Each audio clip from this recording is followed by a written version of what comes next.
done nothing but sparkle. 14 1/3 innings of scoreless baseball to begin his big league career, including 7 shutout innings last night. Today, Miguel Gonzalez tries to match that performance. It's daytime baseball, the rubber game, up next on Masson.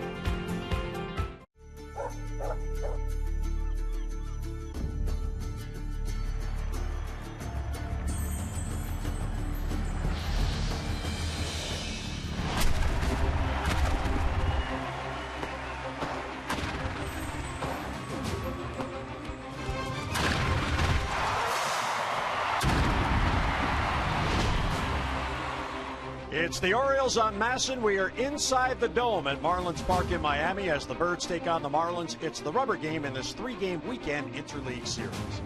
And hi, everyone. I'm Jim Hunter. Thanks for joining us. The Orioles looking to bounce back today after a long and frustrating loss last night as the Marlins pulled it out 1-0 in 13 innings. The Orioles had so many opportunities to push across a run before extra innings, it couldn't get it done.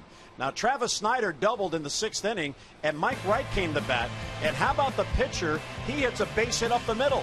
Looks as if the Orioles might get the lead, but Marcell Ozuna on the fly to the plate, and Snyder is tagged out. This replay shows Snyder may have gotten a hand in, but the Orioles did not challenge. The call stood, and Snyder was out. Now, Oliver Drake made his major league debut last night, and in the 10th inning, he snaps off a splitter. It bounces, but Caleb Joseph keeps it in front. Drake alertly covers the plate and tags out Adeiny Echeverria, so the game remains scoreless. Now, some interesting controversy in the 12th inning. As Brian Mattis on the mound, you see him go to his right arm there. Dan Jennings goes to the mound, the Marlins manager. He asks Jordan Baker, the home plate umpire, to go to Paul Emmel, the crew chief. They discover a foreign substance on Brian's arm, and he was ejected. So T.J. McFarland had to come and finish that inning. Then in the 13th, with the bases loaded and 2 men down, Martin Prado slashes a base hit to right center field. Echeverria scores, and the Marlins earn their first win for their manager, Dan Jennings. And Jim Palmer in the Orioles clubhouse, there's a lot of talk. They were not too happy with what Dan Jennings did, and in particular, he waited until the bullpen was getting thin. Well, they were trying to win. They'd lost 8 in a row, and of course, they can think any what about what they're thinking about in the locker room, Jim. But at the end of the day, they only got 1 hit with runners in scoring position. That's something the Orioles do so well. Came in at over 300. Now they're down to 297. The only guy that got a hit was their pitcher. So we know that this is a pitcher's ballpark. They pitch great. Mike right now is over 14 innings, scoreless in his 2 major league starts. Oliver Drake not only was to play magnificent, he's 6'4", to come in, be able to make that kind of tag. So at the end of the day, they are not scoring a lot of runs in May. They're going to have to do it today. Tom Kohler, very good pitcher for them. Orioles are very happy because they got Miguel Gonzalez with his 5 wins going. Usually when he pitches well and they score runs, and they need to do that to win today. And the Orioles looking for a win to get this series before heading home to begin a week-long homestand. It's the Orioles and the Marlins. When we come back, we'll visit with Mike Wright.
is brought to you by Southwest Airlines. Book your low fare now at southwest.com. And by Coons.com. When you're talking cars, you're talking Coons. Sunny, warm, and humid outside, but we are inside, climate-controlled inside the dome at Marlins Ballpark. And Mike Wright has been outstanding in his 2 starts since joining the Orioles rotation. May 17th against the Angels, got the win. 7 1/3 scoreless innings, no walks. Then last night here in Miami, a no decision, 7 strong innings, no runs on 3 base hits. And he did get a base hit. And prior to today's game, I spoke with Mike and asked him about the expectations coming from AAA to the major leagues. Well, I knew that, I was pitching well down there, and they wouldn't have brought me up if they didn't think it would play up here. So I tried to go out there confident, just like I was in AAA, and come out here and compete. How much did the struggles of early last year in AAA that you eventually not only turned around but dominated late in the season, how much of what you had to go through to get back to being you and being effective, how much has that helped in this year? Yeah, a lot of my pitching coaches saying, that's the best thing that could have happened to me is, getting through that slump and, finally – realizing that it's never as bad as it seems and it's never as good as it seems. So, there's plenty of times, in even the games that I've pitched so far, that there's been tough situations, and, just got to relax and get through it. And, it was huge last year to go through that stretch and then realize that, I was playing against the same guys, throwing to the same defense, throwing to the same catchers, and, it started working out for me. Was it as simple as that, learning to relax even within an at-bat? Yeah, absolutely. I think, this is a game, and, when I go out there with the mindset that I'm going to have fun and I'm going to relax and, kind of do what I do, the results are always a lot better than, when I'm forceful and, I'm trying to do everything, perfect, and, it's way better when you relax. You challenge hitters, you go right at them. Has that always been your style, that you want to obviously you're a strikeout type pitcher, but it seems to me strikeouts are the least of your concerns. Yeah, every pitcher loves their strikeouts, but it's always a lot better when you can go, deep into the game. And, in order to do that, they got to make contact. And, luckily so far, I'm attacking hitters and I'm getting ground balls and, letting this fantastic defense work for me. We have multiple Gold Glovers behind me, so for me not to let them hit it would be kind of ridiculous.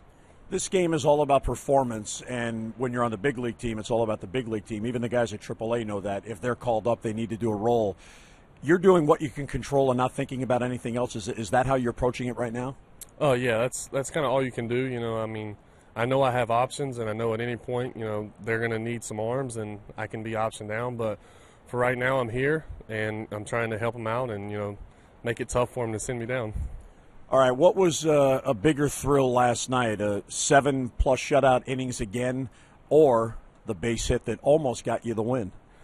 Yeah, the base hit was definitely very exciting, but I know the reason they have me here is to go up there and bunt and then, to pitch deep into the game. And, to get through 7 innings, I was very happy with. 7 innings is always a lot better than, 5 or 6. So I think it was way better for me to get through 7 innings.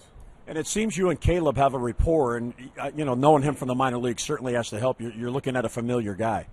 Yeah, absolutely. Me and him are, really well on the same page. Even when we talk before games, we're discussing pitches and how we're going to pitch a guy, and we're right on the same page. I'm like, yeah, that's exactly what I was thinking. And he knows, I don't use my curveball a whole lot, but he knows situations where, hey, we can drop one in here, and when I need a punch out, which slider's going to come, and which fastball I need to throw. So Mike Wright doing everything in his control to stay in the rotation. Pretty hard to argue with back-to-back scoreless starts. Here's our BGE home game time temperature. 83 degrees outside, 16 miles per hour, 79% humidity, but inside climate controlled 76 degrees, and it is muggy inside. BGE Home is Baltimore's home for heating, cooling, plumbing, and electrical. Why would you call anyone else? So the rubber game of 3 here this afternoon. Here's a look at the Orioles starting lineup, brought to you by Southwest. Book your low fare now at southwest.com. Manny Machado in that leadoff spot. Last 10 games, heating up, 326, 4 RBIs, and 5 doubles. David Lowe gets a start in left field. Jimmy Paredes at second. Then Adam Jones, Chris Davis, and Everett Cabrera. Ryan LaVarway catches day game after night game. Alejandro Diaz in right, and Miguel Gonzalez will pitch and bat ninth. Tom Kohler comes on. You can see the fastball mix about half the time, and then, of course, breaking ball 2 pitches, the curveball and the slider, and then has a changeup, doesn't throw it a lot. So last year 10 and 10, low numbers. Those are the numbers for this year. Just like last year, less hits than innings pitched. About every I guess 6 strikeouts out of every 9 innings, and then low batting averages. But look at the numbers, what the left-handers do against him. All the home runs, all 7 of them by the left-handers, dominates righties because he has a good slider. So again, we've seen that this pitching staff, and especially their bullpen last night, a lot of power arms with good breaking balls. They've been able to go down and away, not only to Manny Machado, who's going to lead it off, but Adam Jones and some of the Orioles' better right-handed hitters.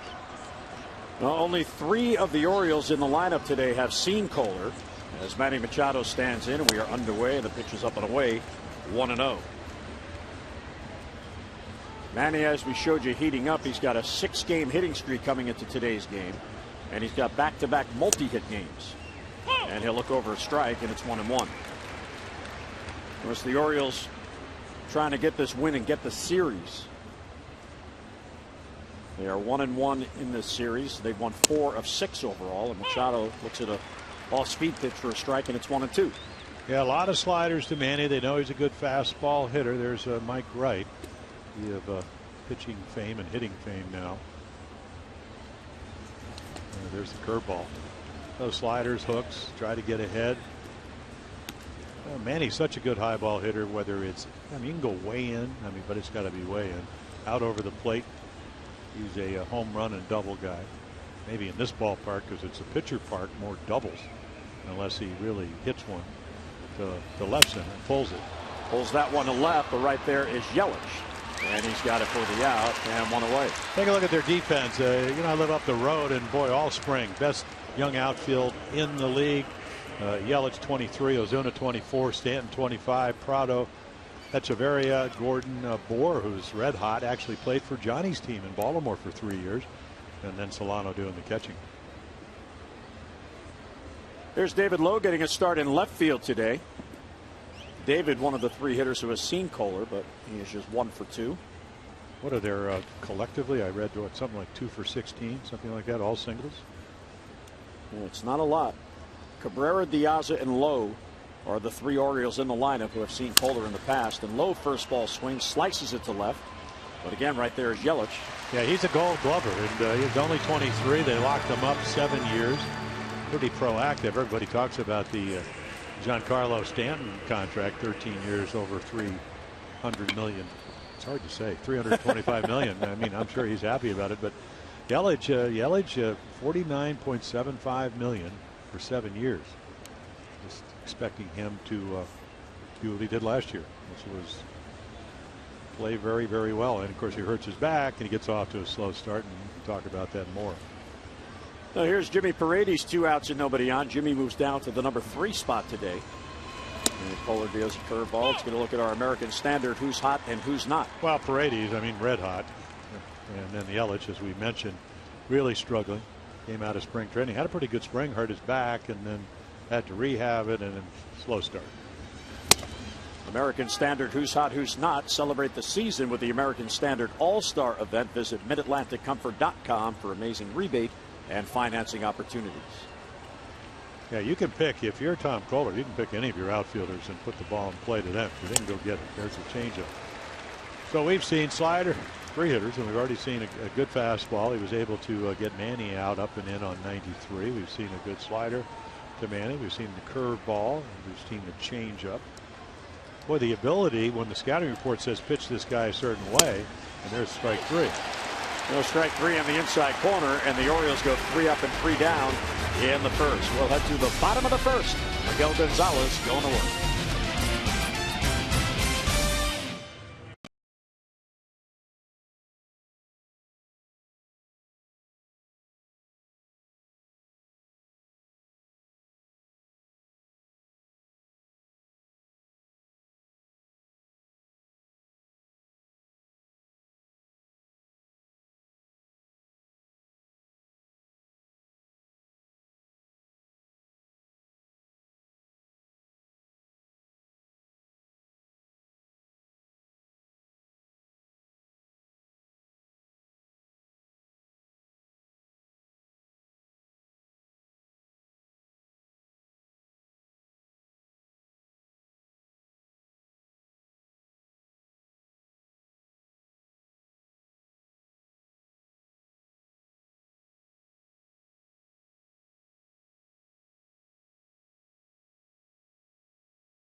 AAA. He was added to the roster today, put on the 40-man roster as Wesley Wright was placed on the 60-day DL.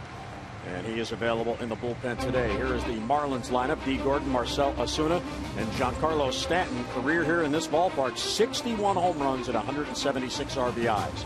Prado, Bohr, and Yelich, Echeverria, Solano, and Tom Kohler, the pitcher. And Miguel Gonzalez, fastball, two-seamer, four-seamer, breaking ball, very much like Kohler, fastball, curveball. Did get hurt on the hanging hook, and Nelson Cruz is hitting home runs off everybody. 3-run home run off him, and then the split-fingered. There are the numbers. Again, you know, it gets righties and lefties out. Of the home runs, there's 6 of them, equal home run guy. 3 for righty, 3 to the lefty. But this year, a little bit more than years past, the home runs, 4 of the 6 with people on base. And in this ballpark against Kohler, who's pitched well, I'm not sure you want to do that. D. Gordon fouls it off. He is leading the National League in batting with that 379 mark. Good idea to keep him off base. Well, we were doing our scorecard on Friday night. He had 12 stolen bases, caught 7 times. Here we are on Sunday. He's got 17 stolen bases. Yep. Well, he was angry that Billy Hamilton had the lead and wanted to catch him, and he has. Bunts it foul, and it's 1-2. Well, you know what your charge is if you're Miguel Gonzalez. Somehow, even though he does hold runners very well, keep him off base if you can. I didn't know his dad was Tom Gordon. Really? Yes. And I said, you know, your dad was one heck of a pitcher. So remember when he came up with Kansas City, one of the best curveballs and good fastball, and then became a closer. He said, I used to wear my dad out in the father-son games. I said, really? I said, he must not have thrown you the curveball because nobody hit it. And he just started laughing. Tom was an interesting guy. He was in the mold of what Dennis Eckersley and later John Smoltz, where he had 138 wins but 158 saves. I mean, he was equally efficient. Very good at both jobs.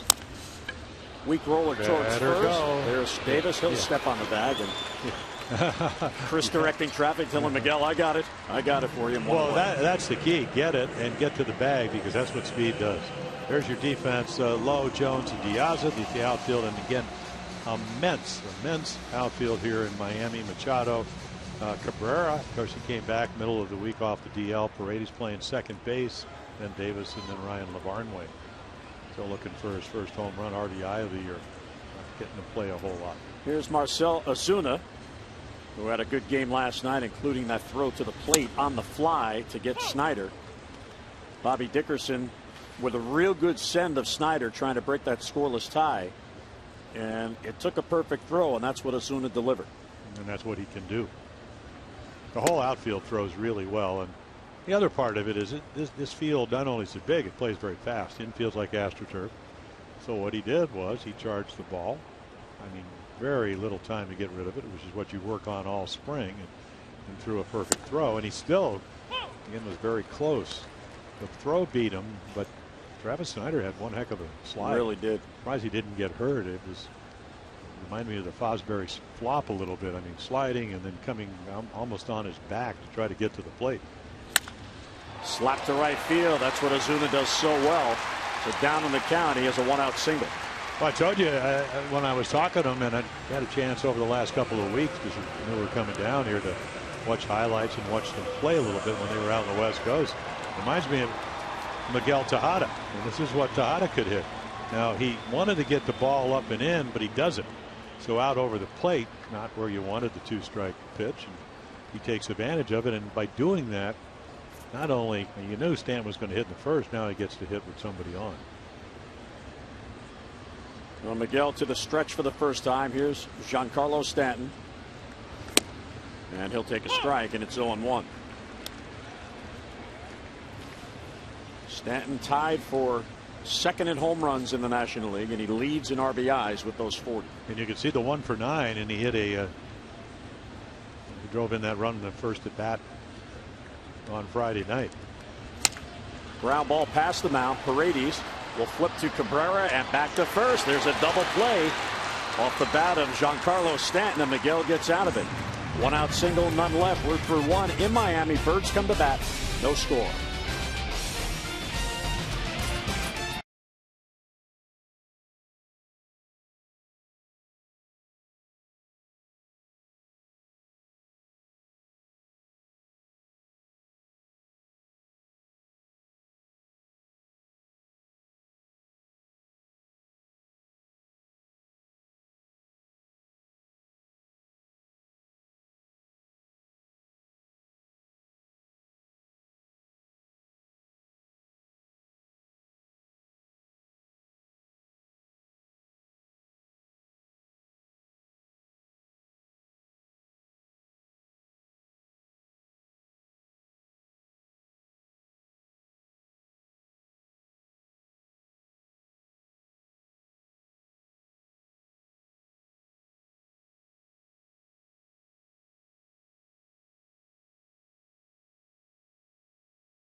Baltimore has won $500 for being selected and will win $500 more for every Orioles home run hit today. Play baseball bucks, scratch offs, and win up to $50,000, or enter non-winning tickets for a chance to be the contestant of the game. Visit mdlottery.com/baseball. Miguel Gonzalez, 11 pitches, 9 strikes to get through the first inning. Double play erased the one-out single. And here is Tom Kohler, 28 years old. He was born in the Bronx, New York, grew up in New Rochelle, just over the border in Westchester County, and then went to college on Long Island at Stony Brook University, a university that also produced Joe Nathan. Adam Jones will take high, 1-0. Over the border? Yeah, I'm assuming the hospital was in the Bronx and then back to Westchester County where he grew up in New Rochelle. New Rochelle is very close to the Bronx. So you leave the city. Bronx is that like going from Texas to Mexico? That border? Well, I guess so. Borders are borders, right? I don't know if you had to check a passport. Well, that was my point. No, but New Rochelle is right there. It's a suburb. I was talking to him, and I grew up. I was born in Manhattan. I lived out in White Plains, Harrison and Rye. And he said, "Oh yeah, we were like neighbors." And I said, "No, you weren't even thinking about being born when I lived there." 1-2 the count. That ball's ripped down the line for Adam Jones. That's going to be foul. Oh, it looked foul at the last moment. Yeah, what we've seen, I mean, that's a curveball. So again, he leaves it down and in. And as a former right-handed pitcher, I always thought when you have a slider, the curveball is a little bit harder to throw exactly where you want, mainly because you can get it go, especially if you're 3/4 to overhand like Kohler, you can get it to go down, but can you throw it as aptly down and away like you can to your slider? Chuck Hernandez knows that. He's their pitching coach. So sometimes you think it's the right pitch, and sometimes it is if it's down and away, but that one was down and in, and he missed a double by a couple of feet. Adam has hit 2 in a row, but just 2 for 11. And he's cooled off a bit in his last 8 games, batting .278. Waved at it, and he's down on strikes. Yeah, 4 pitches, so when you get the 2 strikes, boy, you better start protecting. And this is 94, so we saw 93 in the first. And when you have the good slider and you watch film of Tom Kohler, and he's coming off a game where he really did pitch well. And of course, they had lost 8 in a row till last night, and some of their starters pitched exceptionally well. They were out on the West Coast trip. They blew 4 saves. In fact, I didn't know this number, Jim, but going into last night's game, 12 opportunities to save games this year, and they only had 4 saves. So 8 blown saves. And that could get you where your record is not what you want it to be. Absolutely. Chris Davis on the check swing. He did not go. The 1-1 to count. What Chris needs right now is a broken bat base hit. He is 0 for his last 9. That's in this series. 3 for his last 36 and no RBIs. That is a .083 batting clip in those games. Actually a pretty good swing there. What he needs to find out is where the actual bat head is, because of your angle of the bat to ball is very, very important for any hitter, especially him. And again, if you have the kind of fastball that Kohler has and he can get it up and in, we'll see if that's where they go. It's very hard for him to get to. When the hands start high, they drop. You have to remember, you have about really 4/10 of a second to distinguish the pitch and then figure out where the bat head is. So they try to go up and in. Not a lot of guys can command there. So you have to discern what the pitch is, and then you have about 4/10 of a second to feel where that bat head is and get it on the ball. And there's a good curveball. So he's got them all. So it's not going to be any day at the beach. I mean, take a look at our Nissan trick. I mean, here's the shoe top drop. He's the one you used to throw in the backyard when you were a kid. So Chris Davis strikes out for a 62nd time. Well, that's 3 straight punch outs for Tom Kohler. Here's Everett Cabrera getting a start at shortstop today. Buck Showalter wanted J.J. Hardy to get a day off. So the day game after the night game, Everett's first start since coming off the DL. And he'll take a strike. Yeah, a little bit like Henderson Alvarez, who went into the 6th inning, even though he had been coming off the DL with the shoulder problem. Until you make a guy, I always felt, you just go out there, you make your pitches, you know what you want to do. Of course, Alvarez now on the DL because the reoccurrence of that shoulder problem. But the Orioles weren't getting to him until he walked a couple of guys. There's the changeup, and then he threw a bunt away. Otherwise, it would have been a struggle for a run on Friday night. Well, Kohler actually lost his spot in the rotation, not because of anything he did, but when Alvarez came off the DL, Kohler was bumped to the bullpen. But it's interesting how things happen. Matt Latos then was hit on a batted ball back at him, and Kohler came into that game, and then Latos had to go on the DL. So there's Latos on the bench. So Kohler, one game in relief and then right back in the rotation. Check swing, he didn't go. Yeah, there's the cutter. He's got a cutter to go along with the slider, and about 6'2", 220, 230. He's only 1 for 14. Another thing you do when you come over to the National League and interleague play, the pitchers get to hit. So I was watching him hit. He hit some home runs, but yeah, it was batting practice, but he swings the bat a little bit. And a 3-2 pitch coming to Cabrera. And bounced to first, and that is a foul ball. Cabrera, his first at bat for the O's since May the 6th. And he is 0 for 15 coming into this game. 0 for his last 15. No, he's 0 for 15 in May. Now, like you said, he hadn't played a lot in May. Right. But he's 0 for the month.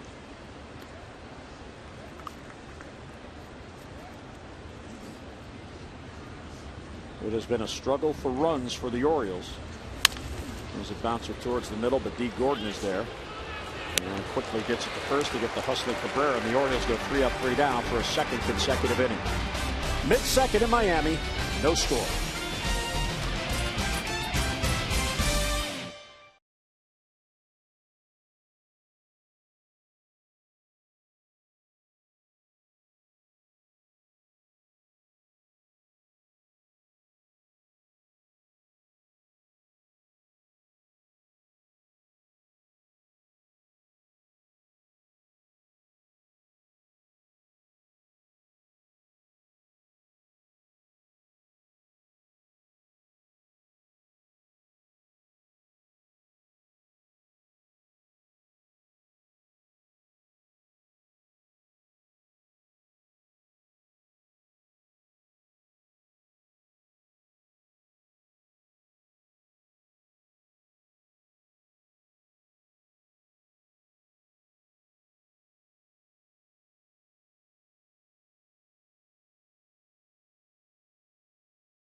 To Miller time later on in today's game, brought to you by Miller Lite. So Mike Wright on the bench, and if I'm Kevin Gausman, yeah, I'm sitting next to him. So Mike, what did you do that you might be able to help me out once my shoulder's good? Of course, Kevin has a brilliant arm as Mike Wright does. Kevin reaches the upper 90s. What Kevin can't do that Mike Wright has been able to do in his 2 starts, and it's only 2 starts, is the other pitches, the slider, and even well, he's got a changeup. Kevin's got terrific 2 changeups. But what Wright's been able to do, his ball must have a lot of life. So it's not always about velocity. I mean, that certainly helps. He made great pitches. Sinker that's going down 96, 7, 8 up in the zone. Throws a lot of strikes. Gets ahead. Pitch to both sides of the plate. Get a lot of hitters out.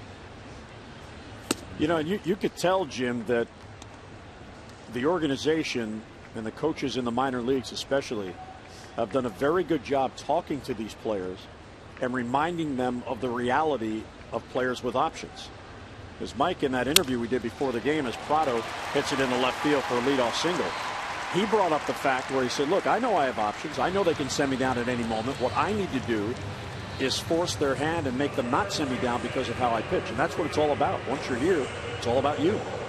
Well, that's the way it should be for all young pitchers. And if you go back 5, 6, 7 years when the Orioles were in the morass of losing 14 straight years, that's not the way it was. So guys would come up, they would think because they had made it to the big leagues, they were going to stay here. And a lot of them did, and they weren't ready to pitch here. So it's nice to have guys that are ready to pitch here, but also know that, as you mentioned, you can go down if you don't. Here's Justin Bour, the first baseman.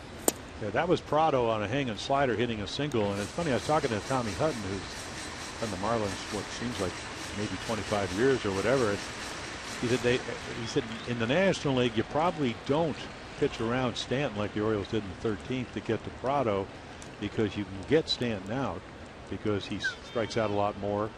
So by really walking Stanton to get to Prado, you get a contact hitter up there. And you kind of saw that right there.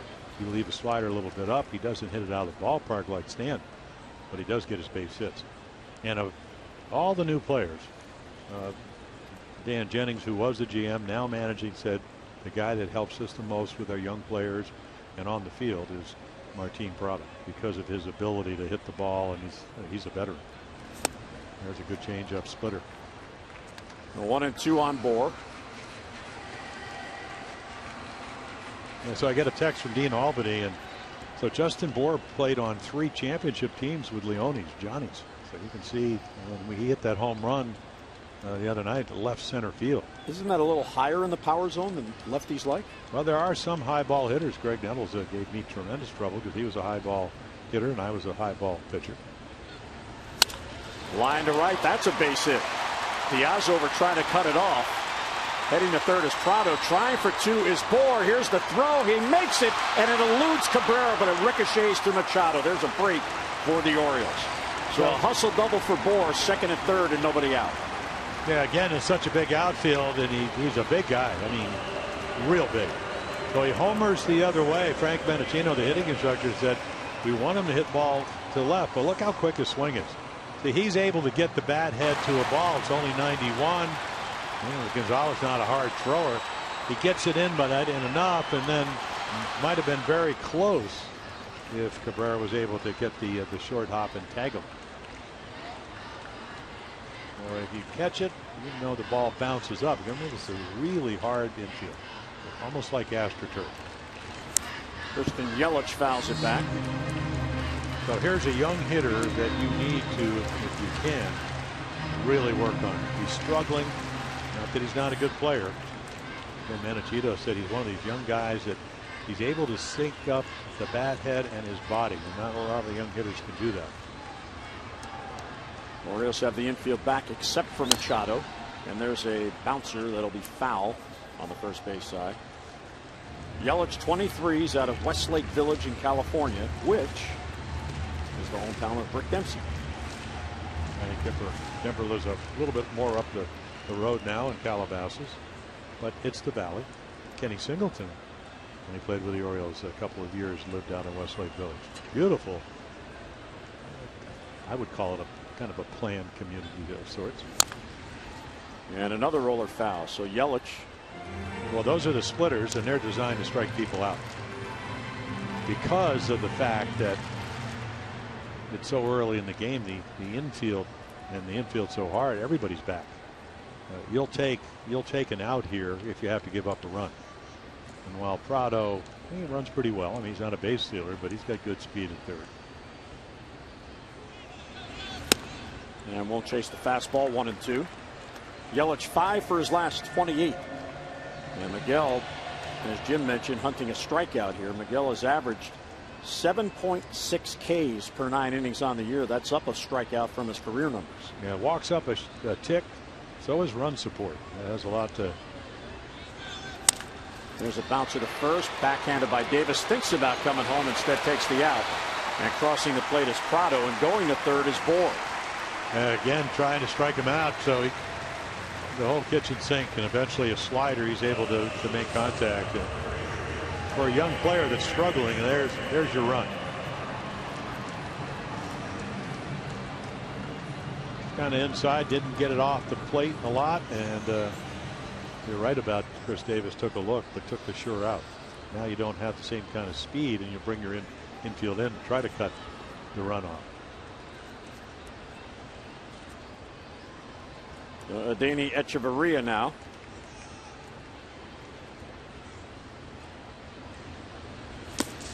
And in the dirt block by Lavarnway. Yeah, he's had a nice series too. I mean, he got 3 hits on Friday night, all on fastballs. Hit a breaking ball into right field last night. 4 for 8 in the series. And that batting average now over 300. And a plus defender at shortstop. Pop foul, that'll be back in the crowd. A 1-1 the count on Echeverria, who is one of the hitters in this lineup who actually set a very good homestand. The Marlins ending a homestand today. But Echeverria is 10 for 33, so 303 on the homestand. The Marlins, after the game, head to Pittsburgh. They have a night game tomorrow on Memorial Day, and a 3-game series against the Pirates. Fouled off. Got a piece of Lavarnway. Yeah, he kind of threw a hanging back up, I think a splitter, and got away with it because it was way inside. So take a look. I mean, this is the numbers you look at. If the ball's put in play, 1 and 2, it's only 135. And it tells you how good he is when he gets ahead the count.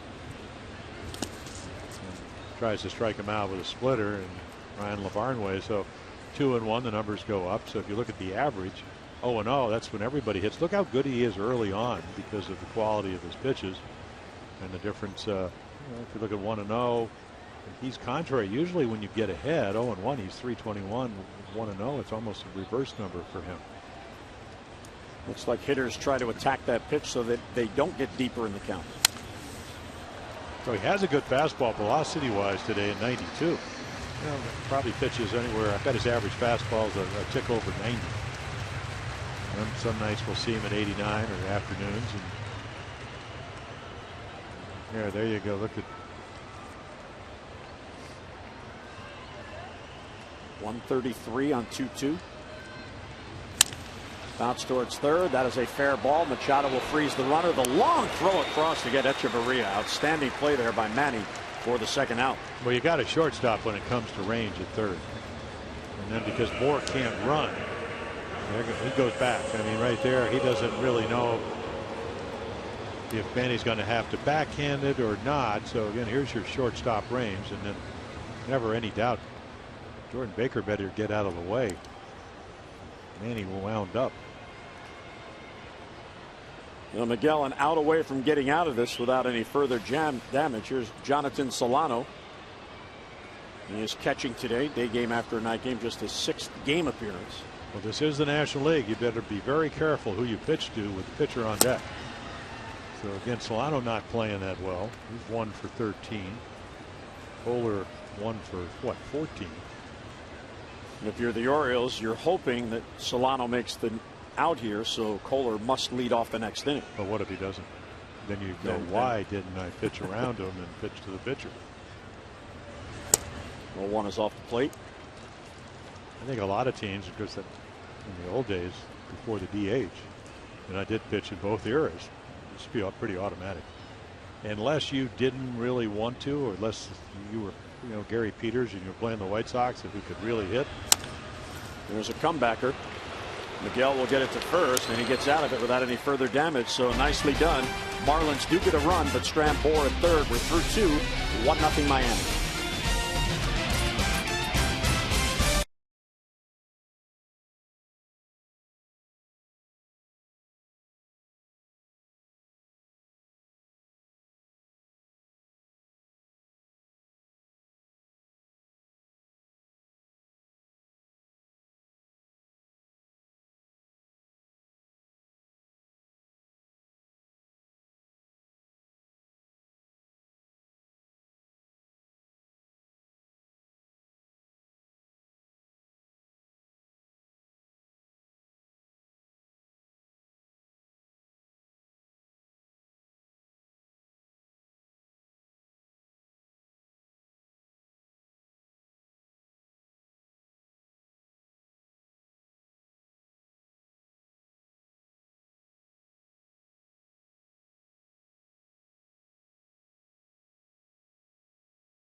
Of course, it's all about winning your series. The Orioles on the year 7-5 with 1 split in their 13 series. They have fared better at home, winning 5 of the 7.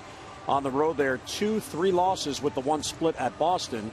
And in 6 rubber games to decide the series, the Orioles have been outstanding, 5-1, trying to do that here again today. And that is such a big swing game for the Orioles, Jim, if they get it. They're back within 1 of 500 if they do. If not, they fall 3 below. Yeah, well, as we know, they don't play as well on the road as home yet. They're 8-13.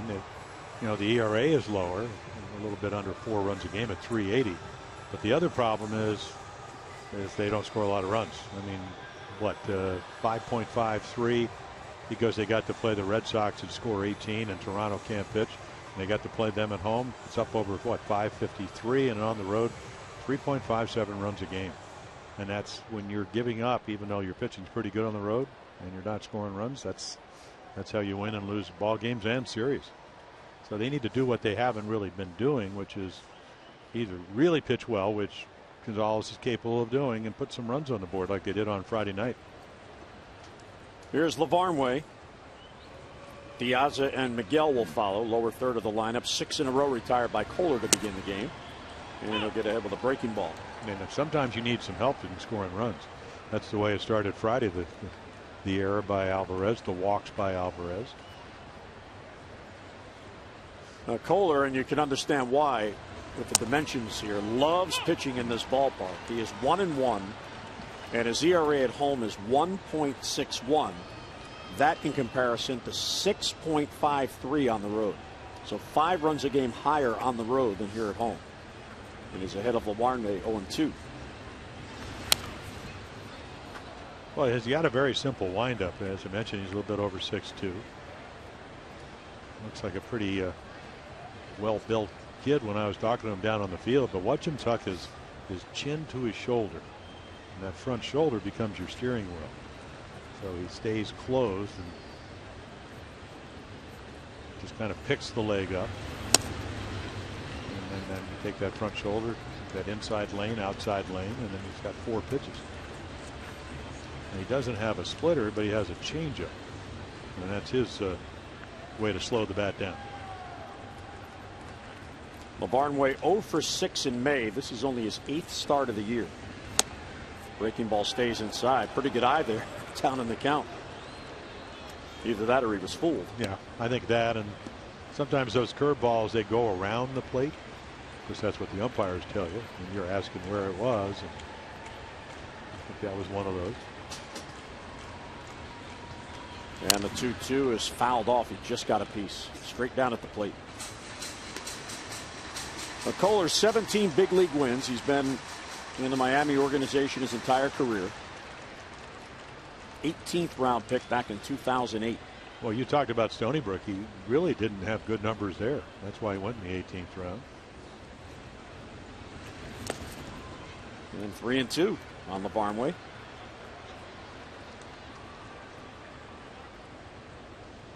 He's allowing 11.09 base runners per 9 innings. That's really solid. You can't score if you don't get on. In fact, both these pitchers are very good at that. Miguel's at 10.44. Yeah, the only number that really jumps out is a 321 with runners in scoring position. And that's higher than league average, around 250, 260, depending on the year. Last year, I think it was 251. It's up a little bit this year because runs are up a touch. Well, Lavarnway fell behind 0-2, and he's about to see a 9th pitch in this at bat. Well, he caught in the game the Orioles played on Thursday, the 12:35 game that went real long. Center field, lots of room out there. Ozuna will glide to it, and he has it for the out. 1 away in the Oriole 3rd inning.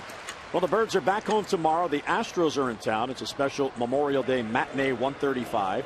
And the first 20,000 fans 15 and over receive a Stars and Stripes patterned Orioles barbecue apron for your barbecue after the game.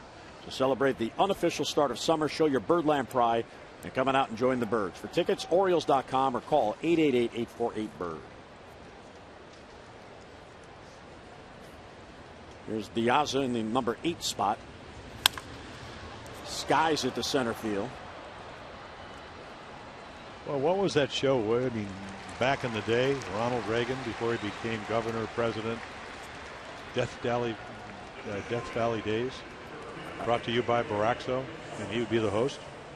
I don't know. Center field is Death Valley here. That's my point.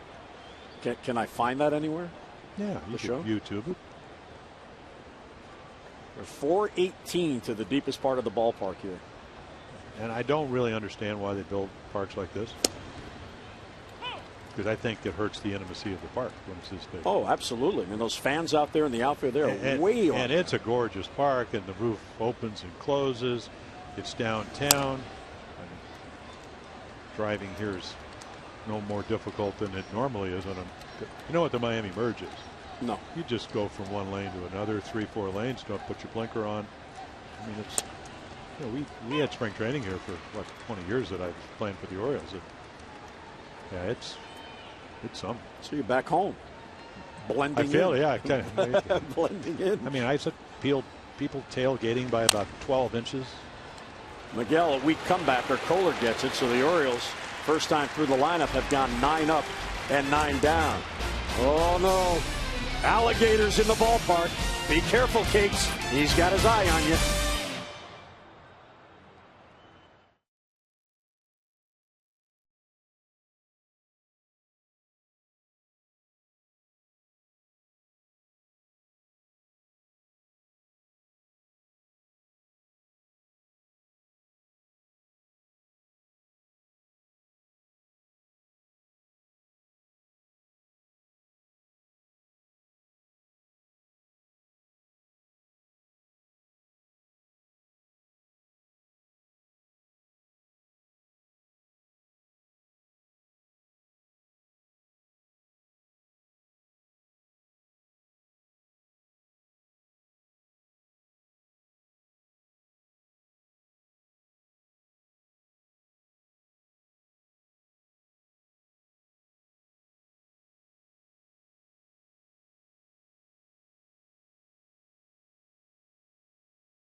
Your low fare now at southwest.com. By PNC for the achiever in you. And by your local Mercedes dealership. Let's see, we got some flamingos. I hope they stay away from the alligator. And a lot of Orioles fans here this weekend. Next, they're trying to get on the Jumbotron at center field. Those guys are just hoping for some runs. So is Miguel Gonzalez, who's taken up his warm-up pitching. Miguel in search of his 6th win. No, that's why all the critical things we talk about. Can you get the first guy out?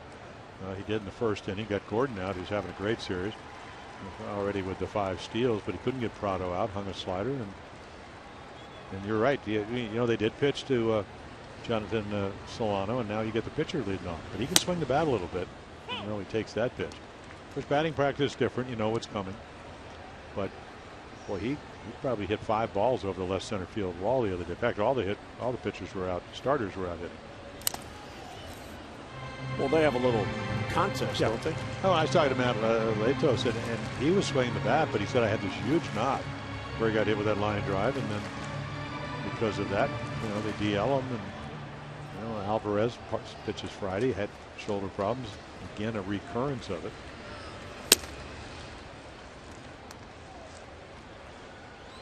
Miguel in his last 7 starts has won 5. He's lost just 1 time in his last 7. I say what they're doing for him this year, contrary to last year, is scoring more runs. Just over 6 per game they get him. Yeah, so when you get Miguel Gonzalez 6 runs, you can win a lot of games. Chen got over 6 last year, won 16. And he gets Kohler. Because he can pitch and he can keep you in games. That's what he usually does. And you go back to the Marlins series. This is a slider that he just starts right on the corner. And then it just, the perfect 2-strike pitch. But if you look at his last start, he goes 7 innings. Chen the next night goes 7 innings. He gives up 3-run home run, leadoff home run to Seth Smith. And the Orioles, they come up with 8 runs and you win. Now that doesn't happen very often. But if you look at his games, he's had one game against the Yankees where he went 4 innings, gave up 5 runs. He lost that game. And then another game he gave up 4 against the Red Sox, but that was a no decision. Last year there probably would have been losses. But this year when he pitches, they usually score runs. And a strike taken by D. Gordon. Well, D. Gordon contributes to wins for the Marlins. There's usually a catalyst for teams in games in which they win, and D. Gordon, because of the speed element, and he fouled that one off. That was a wild swing. Well, he's going to protect, and that ball's up and in. And even though he does have the protective gear, and that ball up and in right underneath the armpits. Rounded towards the hole. Tough play for Paredes, and he won't be able to make it. See, and out of the glove for a base hit. Well, we were talking before the game, and you were saying that it looks like he's getting a lot better, and he is. But the side-to-side plays, he's such a big guy. He has got to go a long way, fast infield, bad combination right there, and even though he's all arms and leg, everybody, if he catches that, that's why Jonathan Scope is such a special for a big man. Jonathan's big, he's able to get to balls, and same with Ryan Flaherty, who can play all over the field. And if Chris Davis does not end up re-signing here, you're probably looking at Paredes either your first baseman and DHing it for the 2016 season. That'd be a nice little thing, and as long as he keeps hitting somewhere in the neighborhood where he is. And of course, by Gordon getting on, the track meet begins. Barnway made some nice throws on Thursday. But so did Caleb Joseph on Friday, and he still stole, 3 bases. Friday he had 4. He hit 2 in the first inning. Miguel does hold runners well. There's only been 1 steal against him all year. But I can tell you it does change your cadence to the plate and your rhythm. And now you got a slide step. You really cannot, if you're deliberate whatsoever, or even throw a slow curveball. And Ozuna's already hit a 2-strike fastball into right field. So it just really changes the whole rhythm of how you pitch. Comebacker off the glove. This is going to be a tough play, and safe at first base. You just cannot go after balls that are hit softly that you can't catch. Because when you do, this is what happens. I mean, it's just a ground ball. If you know you can't catch it, and I'm sure he's going to say, well, I thought I could catch it, but he didn't. And then this is what happens. The deflection. Routine ground ball. You know your infielder. You may not get 2 because of Gordon's speed, but you're going to get yourself an out, and now you don't get anything. It's not an easy play, but it's just something that if you pitch enough and you get your innings in, there's kind of an innate feeling of knowing how hard the ball's hitting, who's running. 2 infield hits, and the Marlins have a rally going here. First and second, 1 down, and Giancarlo Stanton coming up. He bounced into a double play to end the first inning.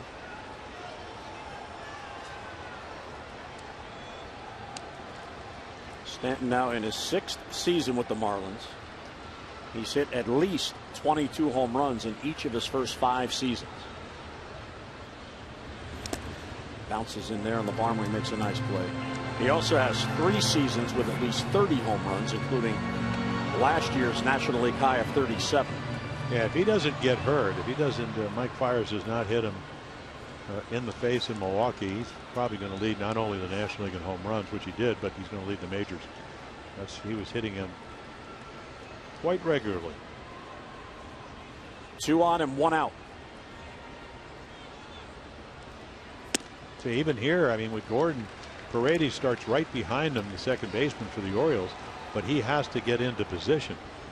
So there's the hot spot, and it's pretty much anywhere. So he can cut down the lead, but Gordon is so quick, and we saw that on Friday night. Stole second and then stole third. Caleb Joseph didn't even make a throw. And what happens is you get in a hurry, and that's ball 3. And Miguel never got his front shoulder closed. So the ball's what, 3 feet outside? Not even close to being swung at, because it changes the rhythm of the game. And you almost have to ignore Gordon, because if you end up walking him, then you get a contact hitter, and he's swinging 3-0. So one of those things, sometimes you just have to say, you know what, the guy at the plate can do a lot more damage than a stolen base here. So I still have to get my rhythm enough to make a quality pitch. So 3-1 now on Stanton, who got the green light on 3-0, but fouled it back.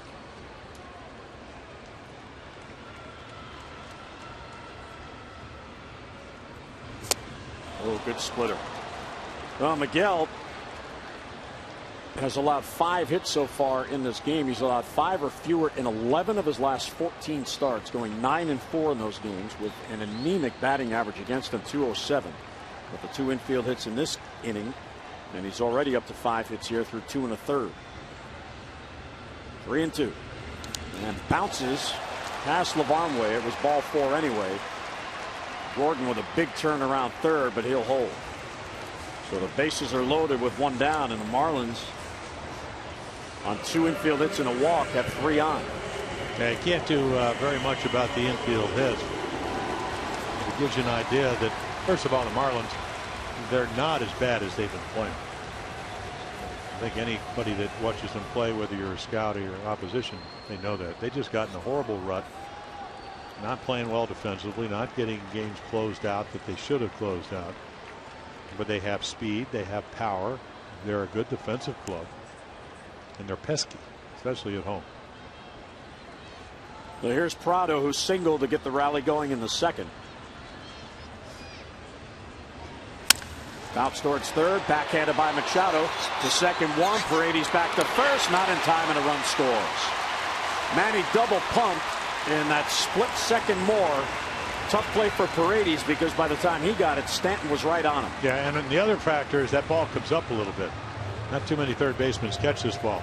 But right there, watch that ball go up, and when he goes up, so does he. And then again, the throw like a sinker, and then Chris Davis does a nice job of the pulled throw from Paredes. So fast infield, it's going to get to you. Well, there's Stanton, great angle of how quickly Giancarlo Stanton gets down there, and Paredes actually gets the throw off. He just pulls it a little bit.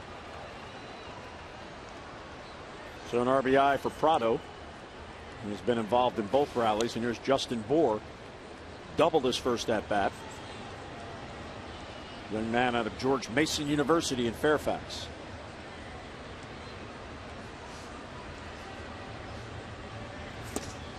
And he swings through it. Now watch his swing, and of course he certainly has had the success of Chris Davis, but his hands start high, and they pretty much stay there. No batting gloves. No. Well, George Brett didn't wear them. A lot of guys like the feel of. Line caught by Machado at third, and that saves a run. So Miguel again minimizes the damage as the Marlins settle for a run. We're through 3, 2-0 Miami.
back. You could choose any 6 remaining games for the rest of the season and enjoy savings up to 20% off the cost of single game tickets. You can build the perfect plan, either great rivalry games, maybe promotions, t-shirt nights, fireworks nights, whatever you prefer.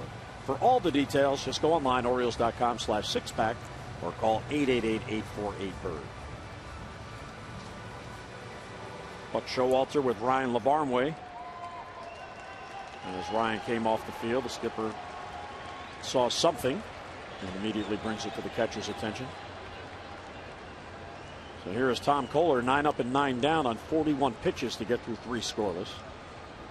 But on the season, it has been a different story, second time through the lineup.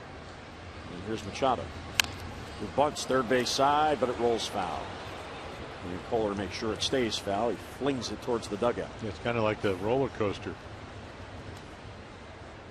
First time, what is 143, second time 371, third time goes all the way back down to 200. So the Orioles down by 2, looking to get something going here. Manny flied out his first at bat, looking to extend a hitting streak to 7 straight.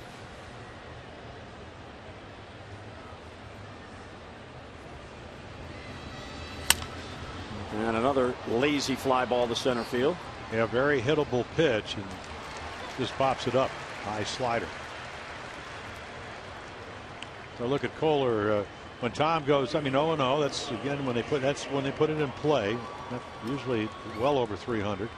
0-1 when he gets ahead, which is unusual. It goes to 3-0-1, and then 1-0.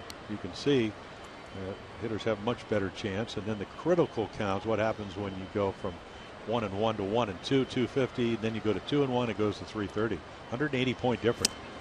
That 1-1 pitch, whether you get ahead or you get behind. Today, of course, all 4 pitches are working, and the Orioles have yet to get a hit here in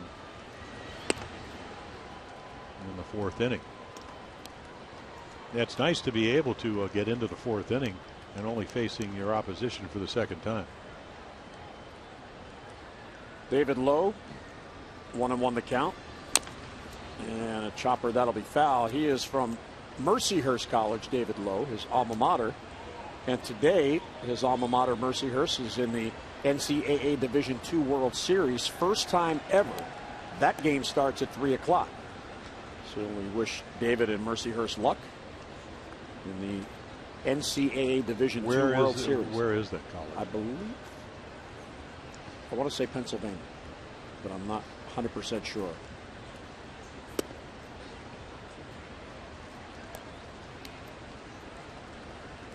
So 2-2 the count. Erie, Pennsylvania.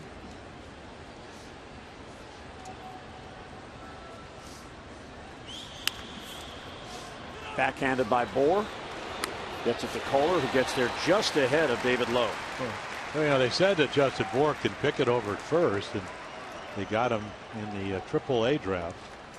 They leave him off the 40-man roster, and they pick him up. A nice little acquisition for the Marlins. Wasn't an easy play. And then, of course, Kohler gets over there, and everybody come out to talk to him, make sure he gets his breath. Got a no-hitter on the line here in the 4th. A little bit early, but when you count outs, that's what you are. That's what you do in baseball, and whether you're pitching or you're managing or you're a fan, got to have the lead after the other team gets 27 outs. Ground ball towards the middle.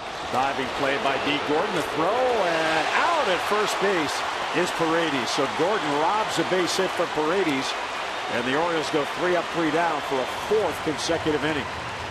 Nicely done by Gordon, and from his knees throws to first to get Paredes. Nice scoop on the back end by Justin Bohr. We'll head to the bottom of the 4th, 2-0 Miami.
Brady Anderson, Orioles Vice President of Baseball Operations, yesterday one of the players in the Hall of Fame Classic at Cooper Stadium in Cooperstown. And what a game Brady had. 3 for 4 with a couple of RBIs and a stolen base as he played for Team Nuxie for Phil Niekro. Wise decision by Phil. Medium probably led off too. He did. Scored a run. That's the key. He said of all the things, steal bases, make the plays in the outfield, hit 50 home runs. Your job, and there's a base hit by Yelich, leading it off here in the 4th. So for the second time they get their leadoff batter on. But it's really about you're going to lead off. Can you get on base and score runs? And Yelich does. Orioles fans never miss a moment, even when the team is out of town. You can follow @MASN Orioles on Instagram for sights from the road, behind the scenes moments, exclusive contests, and so much more. Again, search @MASN Orioles on Instagram. Well, the Marlins have had a base hit in every inning. Leadoff single here by Yelich. Here's Adeiny Echeverria, the shortstop. Runner goes, pitch is swung on, a foul back. So Dan Jennings puts the runner in motion. Echeverria trying to hit behind him, fouls it off. Man, certainly capable of doing that. You know, some of the guys that I could get out when Robin Yount ends up in the Hall of Fame, over 3,000 hits. Until the last game of '82 when he hit the home run down the right field line and one to left. I don't think he hit another home run, but when they would hit and run, he was a tough out because he'd focus on shooting the ball into right field, knowing where the bat head is, and the swing would be better. Otherwise, you know, had a little bit of a loop in his swing, so if you made your pitches, it was kind of like playing pepper when you hit and run. You can take a ball inside, you can turn it inside out and hit it that way. The ball away, you have to kind of feel where the bat head is. And so for a lot of people, it open, and then of course the defensive part of it, somebody has to cover the base eventually. It opens up holes. Yelich has 4 steals in 5 attempts. Yeah, it's Gordon pretty much and Christian Yelich, the guys that steal bases. Miguel has worked around 2 jams, 2 runs on 6 hits plus a walk, so 7 base runners through 3 innings plus 1 batter. Very un-Miguel-like early on here. Although in fairness, the 2 hits in the 3rd inning were both infield hits and 1 should have been an out. Echeverria from Cuba, he signed with the Blue Jays 2 days before his 21st birthday in 2010, and he was part of that huge trade following the 2012 season between Toronto and Miami. It was a 12-player deal, and he is now in his 3rd season here with Miami. Line to left field. Lowe will have to play it on a hop. So on a 1-2 pitch, he gets one to handle, and he singles. Back-to-back singles to begin the 4th inning for the Marlins. Fans, first pitch for Game 1 of the special single admission doubleheader against the White Sox coming up on Thursday has been moved up to a 1:05 start. Now, tickets for the originally scheduled game on April 27th are valid for the Twin Bill. Additional tickets are available, so come on out and see 2 games for the price of 1. For your tickets, Orioles.com or 888-848-BIRD. Here's Jonathan Solano, the number 8 batter. Yeah, huge batter right here with the pitcher on deck. And Miguel gets ahead with an off-speed pitch, 0-1. Yeah, so entirely different if you're pitching.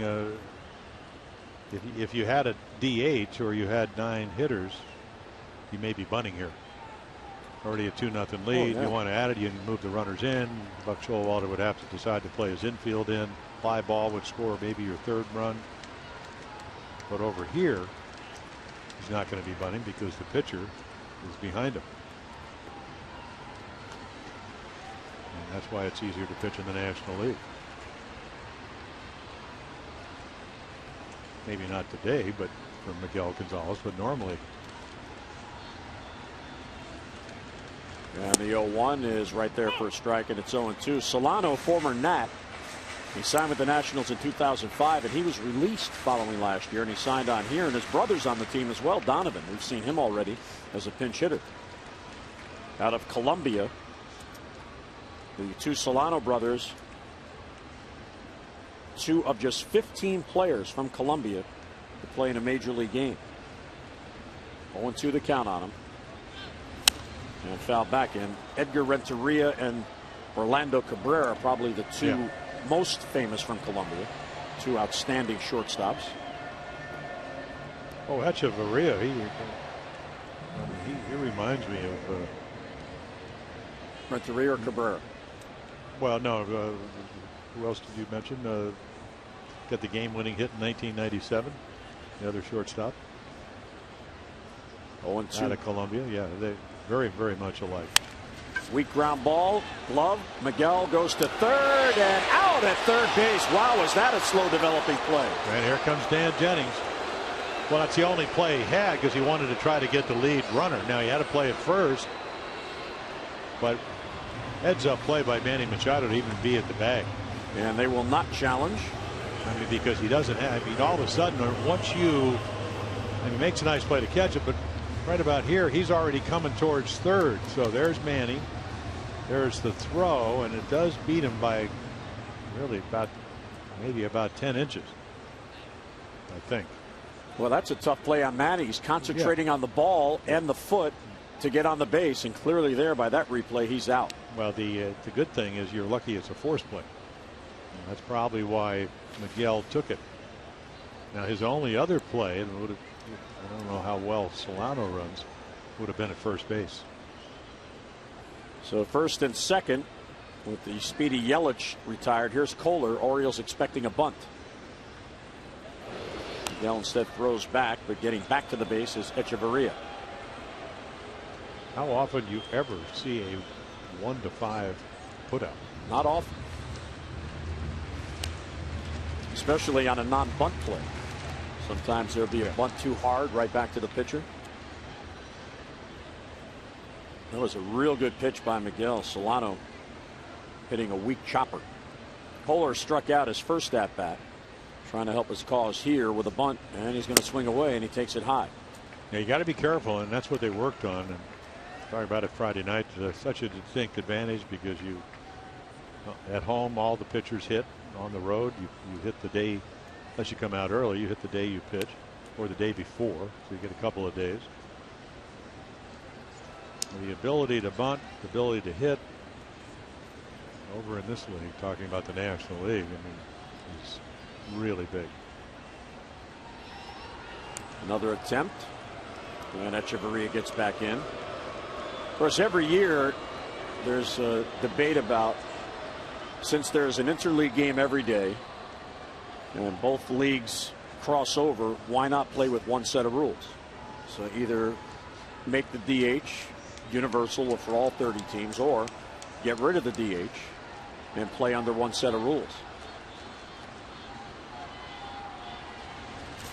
Swing and a miss, 1-1. I'm still convinced, although I don't have any numbers to back this up, but it just seems logical that when the National League teams go to the American League parks, it's a big advantage for them because they simply add a player, add a DH, whereas when the American League teams go on the road, as the Orioles have here, they lose a player. Paredes would be DHing instead. He's at second base, and Steve Pearce or whomever is on the bench. 1-1. He squares the bunt, gets it down. Miguel thinks about third. He'll go to first base where Paredes covers up. So a successful sacrifice of 2 away. Well, that's a good point, and a lot of American League teams are built around their DH. The Red Sox certainly are. When we had Lee May, not that he couldn't play first base, you didn't really hurt yourself. It's just it was a bonus. And then of course when you get to the World Series, you take them out. It used to be alternate National League, American League getting the home field advantage. Now it's about the All-Star game. Well, that's something that may come up in the next collective bargaining agreement, but nobody's expecting the union to say, yeah, sure, we'll give up the DH. Well, nobody's giving up the DH. I mean, if you're looking for ways to add more offense, I'm not sure taking it away would help that. But also, if you're a full-time DH and a prominent one like David Ortiz, that's a hefty salary. Well, that too. That's always been an issue. Here's Gordon for his third at-bat, second and third and 2 down. Doesn't chase the splitter, and it's 1-0. Well, big moment here. It really is. And when you're struggling As the Orioles are on the road, as we mentioned, 3.57 runs per game. It doesn't mean after scoring 8 on Friday that's what they're going to get. Paramount that you try to get Gordon out, and they're going to do that. But the speed factor, there are no routine balls that he puts in play unless he pops one up. That was a close pitch. He takes it for ball 2. And then he got Ozuna waiting on deck, so it's no walk in the park if you pitch around him, which is not what he's going to do. Well, they are. Wow. I guess down in the count 2-0, Buck Showalter a little bit more comfortable with starting over with Ozuna. So this will be the second walk allowed by Miguel. Yeah, I would have rather try to make my pitches 2-0 and get back in the count, because the minute and it's not that he doesn't have good stuff or command today. It's just that now all of a sudden the guy is 2 for 2. He's seen you twice and there is no open base. And this guy hit 23 home runs last year. You go from a guy that hits singles that with one swing you can get 4 runs on the ball. You know, a guy that's got double power in a very big ballpark. Well, the Marlins have gone 4 for 31 with runners in scoring position in this series. Echeverria, Solano, and Gordon third to first. Line drive and a base hit into left field. He got a hanger. Here's 1 run to score. Here's the second run to score. A huge 2-out, 2 RBI single for Ozuna, and it's 4-0 Miami. Well, that's all you need. You've lost 8 in a row. You got to go 13 innings. Your bullpen is better than the Orioles bullpen. I mean, and then you get the clutch hit right here. He hangs a curveball, as you mentioned. Ozuna now 3 for 3.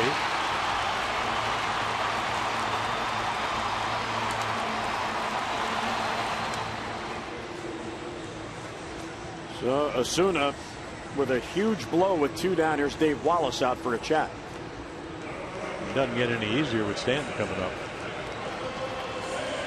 Now the assumption, I guess, if you're Buck Showalter, you disregard the 2 for 2 because you figure Miguel, when he's pitching well, pitch count now in the 4th inning up to 70, so it's been a little bit of a struggle, is that he's going to make a better pitch, but he doesn't. Stanton is 0 for 1 plus a walk. And a swing and a miss. Good breaking ball. Yeah, my observation with Miguel, and we've seen him, that was a curveball. That's what Cruz hit for the 3-run home run. His curveball is better to lefties than it is to righties, and the slider better to righties than it is to lefties. There's another slider. It's played by Lavarnway.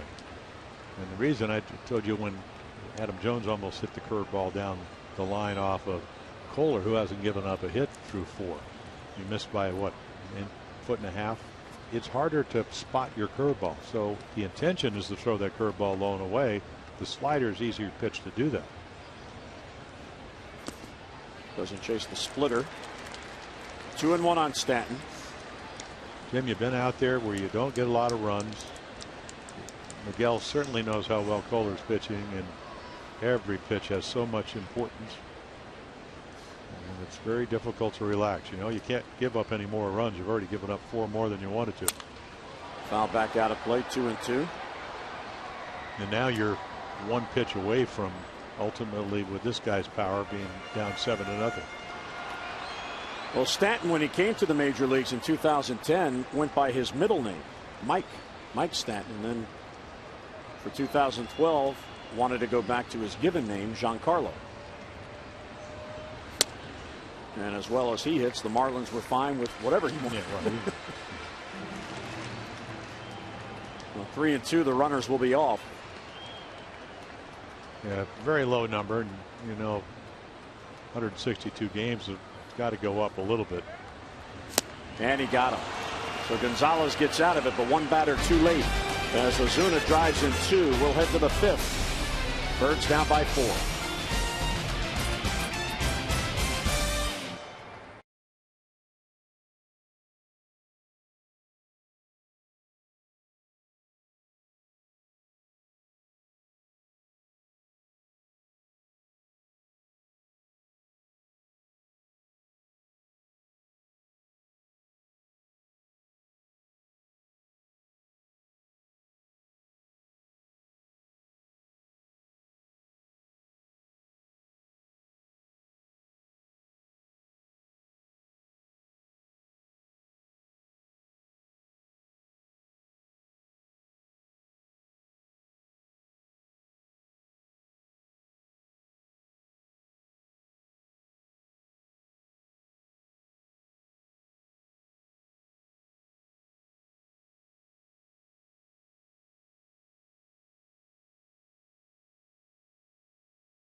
And our Jeep inside the numbers, highest batting average in day games this season. This was as play began today. Adam is 0 for 1, batting .490 in day games, leading Miguel Cabrera by 40 points, then Prince Fielder Freddie Galvis of the Phils and Aaron Hill of Arizona. Adam, for some reason, loves daytime baseball. But is this because of the domed stadium, and we call this a day game? It's played a day, but it's not a typical day game.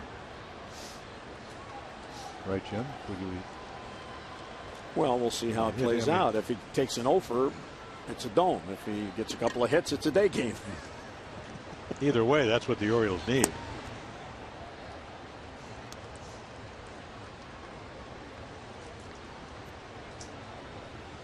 Three strikeouts, no base runners through 4. And a strike on the corner. And low and away fastballs and breaking balls. Yeah, Jonesy's, they're pitching him where it looks like a little bit anxious, maybe a little bit more pulling the ball. There's a good curveball. And of course, when he's at his best, spraying the ball, hitting balls between first and second. And that's what good pitching forces you to do. He's certainly capable of doing, because we know Adam does it all the time. And then you struggle as a team and you think, well, I'm going to maybe put more of it on my shoulders. And that's fine if you get pitches to hit. Hadn't got a lot of good pitches to hit. And right there, he just throws it in on him because he got to 2 strikes. And very tough to get to that pitch. The Orioles' upcoming schedule brought to you by Mile One Automotive, offering you 20 convenient locations throughout the Baltimore area. Visit us in-store or online at mile1.com. Well, the Birds pack it up and head home after the game. Daytime baseball tomorrow for the Memorial Day holiday. Then Tuesday at 7, Wednesday at 4:30, so the Orioles can get a little rest for the doubleheader against the White Sox on Thursday, the makeup doubleheader. First pitch 105 and a straight doubleheader on Thursday against the Sox. And then the Rays come to town over the weekend. Yeah, the league leading Rays coming in at 24-20. Tightly packed American League East.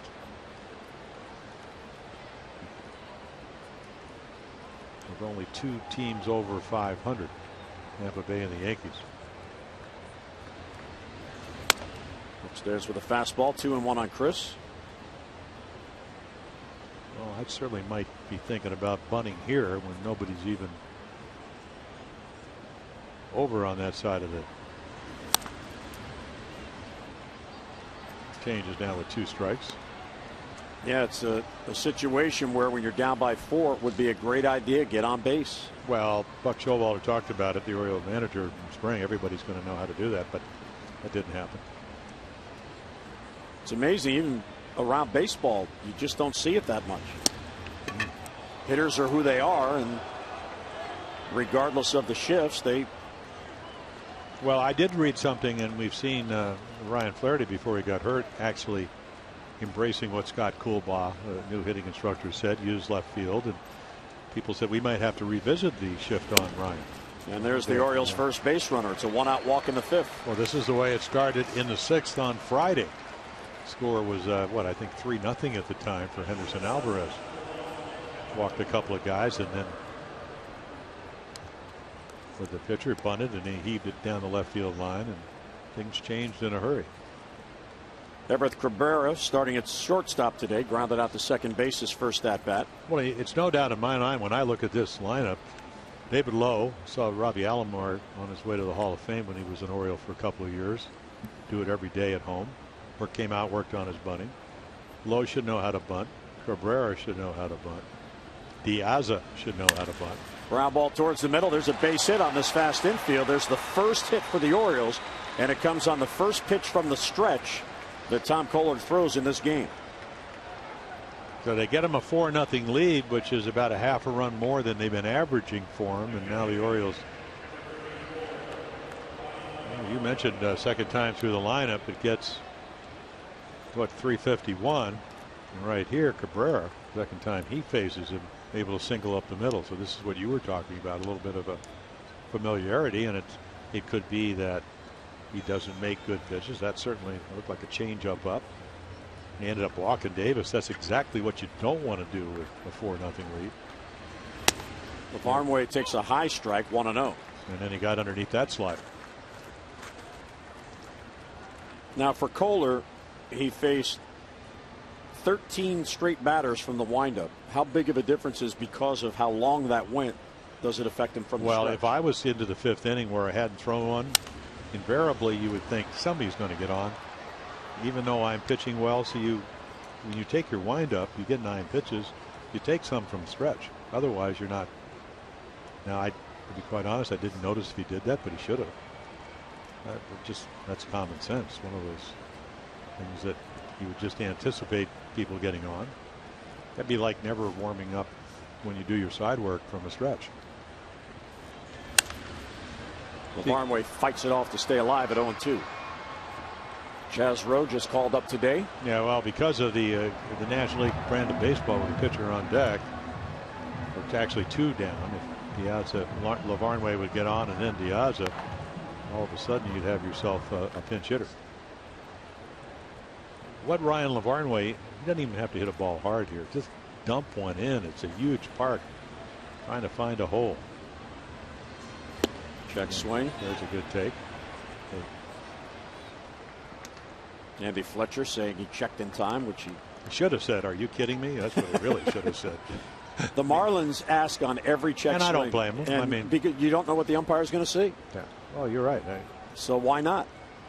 I mean, it looks as if the catchers are trained because they don't wait. They immediately ask. Yeah, there's nothing wrong with that. One's a fastball. Line drive left field. Yelich will have a play. It hangs for him. And the runners have to hold. So 2 men down. Davis and Cabrera back to the bases. On Saturday, the Orioles take on the Rays. 4:05, a late afternoon game, and all fans in attendance receive the team's first player-designed T-shirt series. First up, a Rock the Yard T-shirt designed by Zach Britton. So come on out and get this instant collector's item and a beautiful Saturday afternoon at Camden Yards. For tickets, Orioles.com or call 888-848-BIRD. Zach Britton, closer and artist. He wants to get some work. I mean, closing work. Looks like he's lonely out there. Notice. Diaza takes a strike. Yeah, the world is throwing Alejandro Diaza changeups and curve balls. I mean, he's got this. He pokes the ball away, and then the ball that he can hit with power is like thigh high inside half. Just drops the bat on it. Left center field, chasing Ozuna. He'll get there, and he has it for the out, and the Orioles go down in the 5th. So a walk, a hit for 2 left. Mid-5th in Miami, 4-0 Marlins.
Highlights, early runs. Yelich will drive in the first run for the Colorado scores to make it 1-0, and then 3rd inning. Nice play by Machado. They can't turn double play. Marlins get their 2nd run. D. Gordon makes it 2-0, and then with the bases loaded, line drive, hanging curveball. Marcell Ozuna drives in runs 3 and 4. Those are your Geico game highlights. 15 minutes could save you 15% or more on car insurance. Visit geico.com for a free rate quote. So Miguel stays in. This is likely his last inning. He's due to lead off in the 6th. Here's Prado, and he'll take a strike. Prado a single and scored a run, then drove in a run with the RBI ground out in the 3rd. Prado out of Venezuela, 10th season in the big leagues. Well, he's a .291 lifetime hitter. Now, it doesn't hit a lot of home runs, but you know, anywhere from 14, 10, 13, 15 over the course of the years. I remember when he was in Atlanta, he got some leg infection, but he was leading the National League, I think back in 2000, 2008, 2009 for a long time. Mainly because he can spray the ball all over the ballpark, whether it's fastball or breaking ball. Miguel behind 2-1. Pop foul out of play. Yeah, he spent 7 years with Atlanta.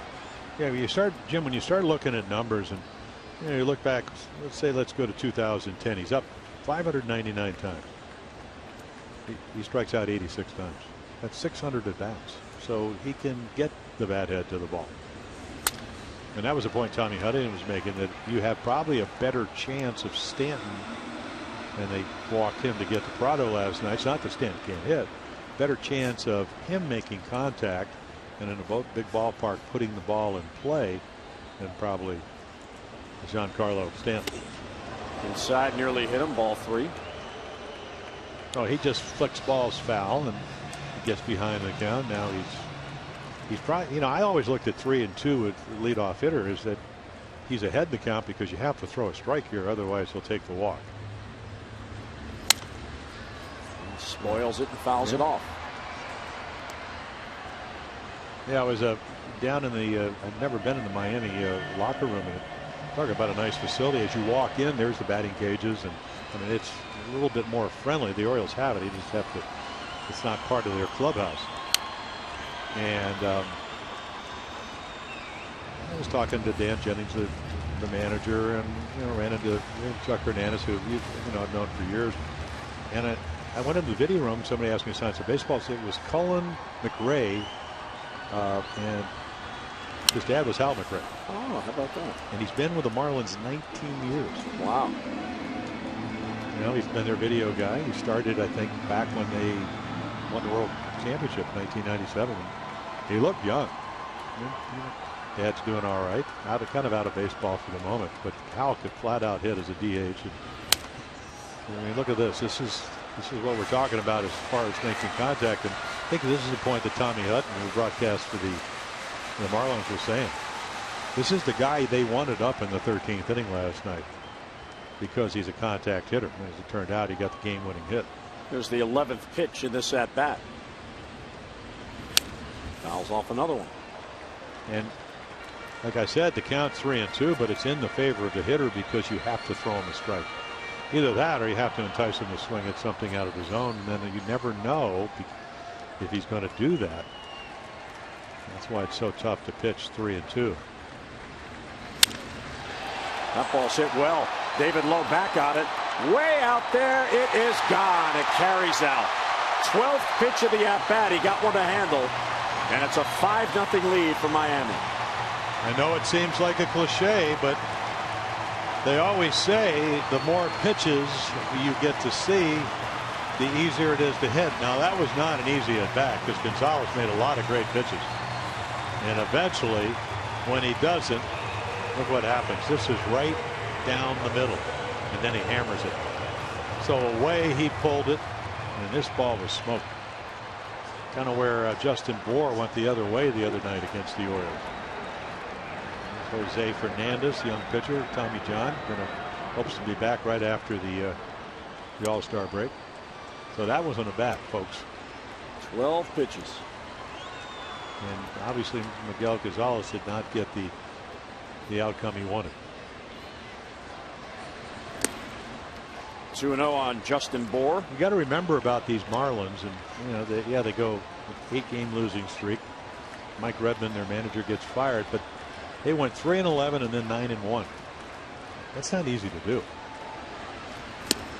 kind of an up and down year. What? Actually, I guess they would. What, 3-8, then 9-1, 5-15. So certainly a better team than their record indicates. And a 4-pitch walk following the 12th pitch at bat that resulted in the home run.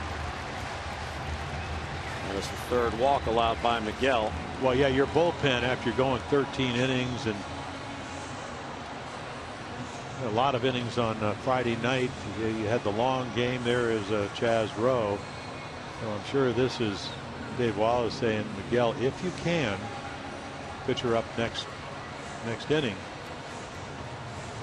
You know, we're probably going to pinch hit for you, but you got to get through this inning if you can, and that's not always easy to do.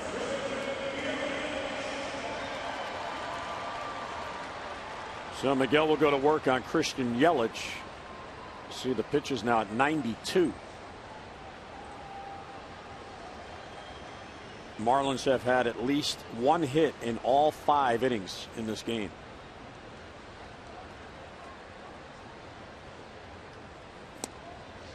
And a strike at the knees to Yelich.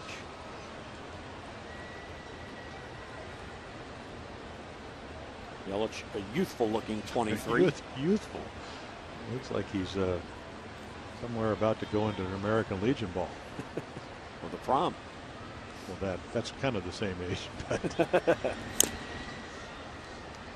Foul straight down at the plate, 0-2 on Yelich. So what? He's 23. Center fielder's 24. Right field's 25. Which is why they kept saying all spring long, maybe not only a very good outfielder, but a very young one. Shortstop is 26. Second baseman's only 27. Bohr, who has, at least against right-handed pitchers, become the everyday first baseman, about to turn 27. So Prado at third, really the only veteran. He's only 31. And he had so much. Yes. 1-2 on Yelich. Bounce through the hole. There's a base hit. Well, welcome to what happens when you're not able to make the pitches and you get a left-handed hitter with a man on, even though they won't really hold Bohr that close. So what happens if you're Buck Showalter, you're probably going to do a double switch here. Didn't want to do it, but he's got to try to stay in the game. So the Marlins have done a number on Miguel Gonzalez. Doesn't happen very often. So Chaz Rowe will make his Orioles debut. We'll get a double switch here in the 5th.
That gives up the home run to Prado. I mean, they were infield hits, but this is what the Marlins are doing. Now it's Jiffy Lube pitching change. It's time for a little relief for your car, too. Visit Jiffy Lube for regular oil changes and help prevent damage and wear to your engine. Jiffy Lube, drive in today. And there is Chaz Rowe. Look at those numbers.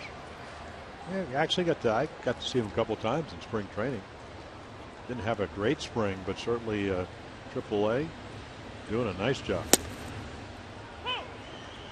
Travis Snyder came on in the double switch. He's in right field. He'll bat ninth, which leads off for the Orioles in the sixth. And Rowe goes into the Diaz spot, which is eighth in the lineup. Diaz made the last out. Good breaking ball.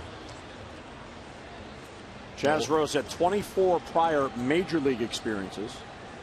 21 with Arizona in 2013, and last year 3 with the Yankees.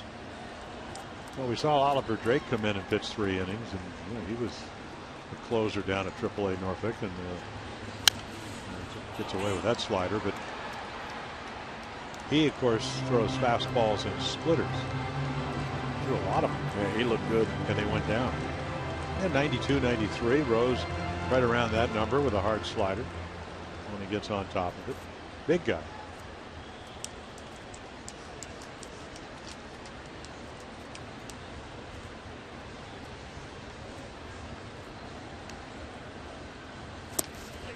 Did he go? No. Andy Fletcher felt he checked.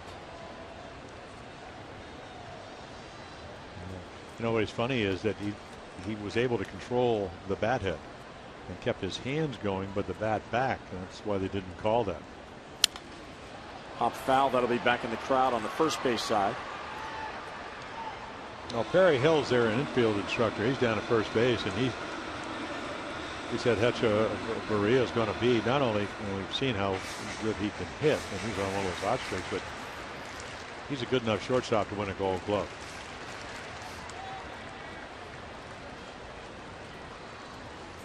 And he went that time. Yeah. Yes, he did. They appeal and he went. So there's a strikeout and 1 away. Yeah, except that he did a little circle route just in case they didn't call him out. Nice slider there. This copyrighted telecast is presented by authority of the Orioles. It may not be reproduced or retransmitted in any form, and the accounts and descriptions of this game may not be disseminated without the express written consent of the Orioles. So here is Jonathan Solano. Yeah, these are critical outs when you're down by 5, and you got your 8th place pitcher right behind him. You get out of this inning. They usually judge relievers by, especially if you're closer, do you save the game? If you're anywhere else, how do you get the hold? How are your inherited runner numbers? That's what Chaz Rowe is looking for right there. I mean, that's a good slider. He's a big, tall kid, 6'5". You know, they list him at 190. Seems like he might be a little bit bigger than that. But the tilt is how that slider slides. If you get under it, it stays on the same plane. If you throw it well, you get on top of it. It appears it's going to stay in the strike zone and dives out of it. Not like that one that he hung. And you can see the face. The face tells you, body language can tell you, that boy didn't make a good pitch. And sometimes you'll get lucky. Well, he spent most of last season in the Marlins organization in AAA at New Orleans, and then on August 31st he was traded to the Yankees. The Yankees were looking to shore up their bullpen, and then got into 3 games with New York in September. Yeah, the Yankees had 4 or 5 starters went down early on in the year, so their bullpen was pretty exhausted as they got into late August and September 2014. And it was a simply cash transaction. The Yankees just purchased his contract from him. Ground ball towards third. Manny bobbles, goes to second out there, and that'll cost him the double play as Solano gets into first. But they do get 1 out. Going to third is Bourne, on at first Solano. Yeah, all the ball has to do is come up a little bit. Now there's your another slider. It was up a little bit, but he hits it on the end of the bat. Right there, just a little trouble with the transfer. So they do get an extra out because that's pretty routine double play.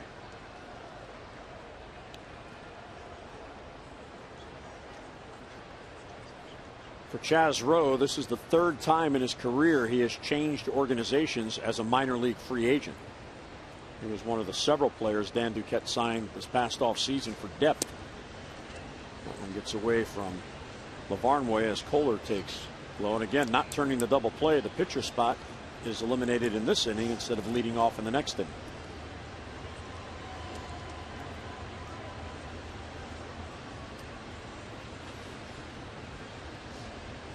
First and third and 2 down.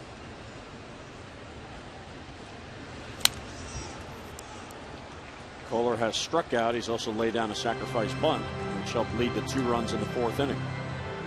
Well, what he's done real well today is pitch. 1 hit and 1 walk. Been that good. And meanwhile, his teammates are doing what you like to do if you're the starting pitcher. Get your rear end off, and you hope they get you runs. Strike on the corner. I tell you, this Pat Hoberg, the home plate umpire, I want to keep him around because he's doing a nice job today. Very consistent. I don't think he's called a ball off the plate. You know, I think everybody knows what the strike zone is, which is exactly what you want as a pitcher or a hitter or a manager, or even a broadcaster. Well, he's one of the younger umpires that earned a spot in the big leagues with the extra umpires needed since the implementation of the replay. Taking advantage of it. 1-2 is looped towards right field and fortunately foul. Well, I'm giving him a gold star. Oh, the Palmer Gold Star. Through. Well, not through, but into the 5th inning.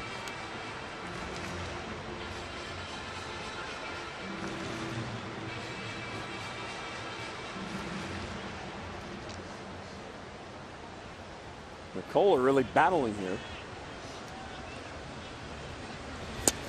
And looks at strike 3. So after all that foul balls, he takes one right down the middle.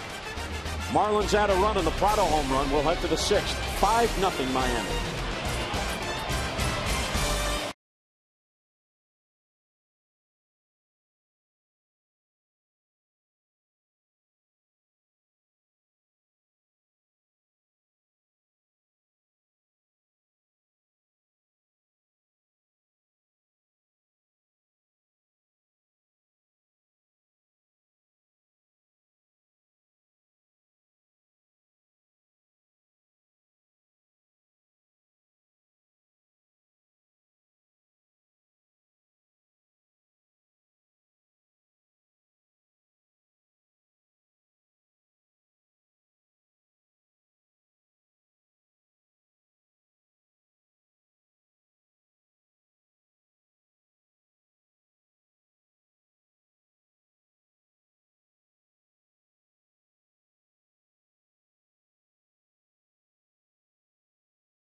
Light.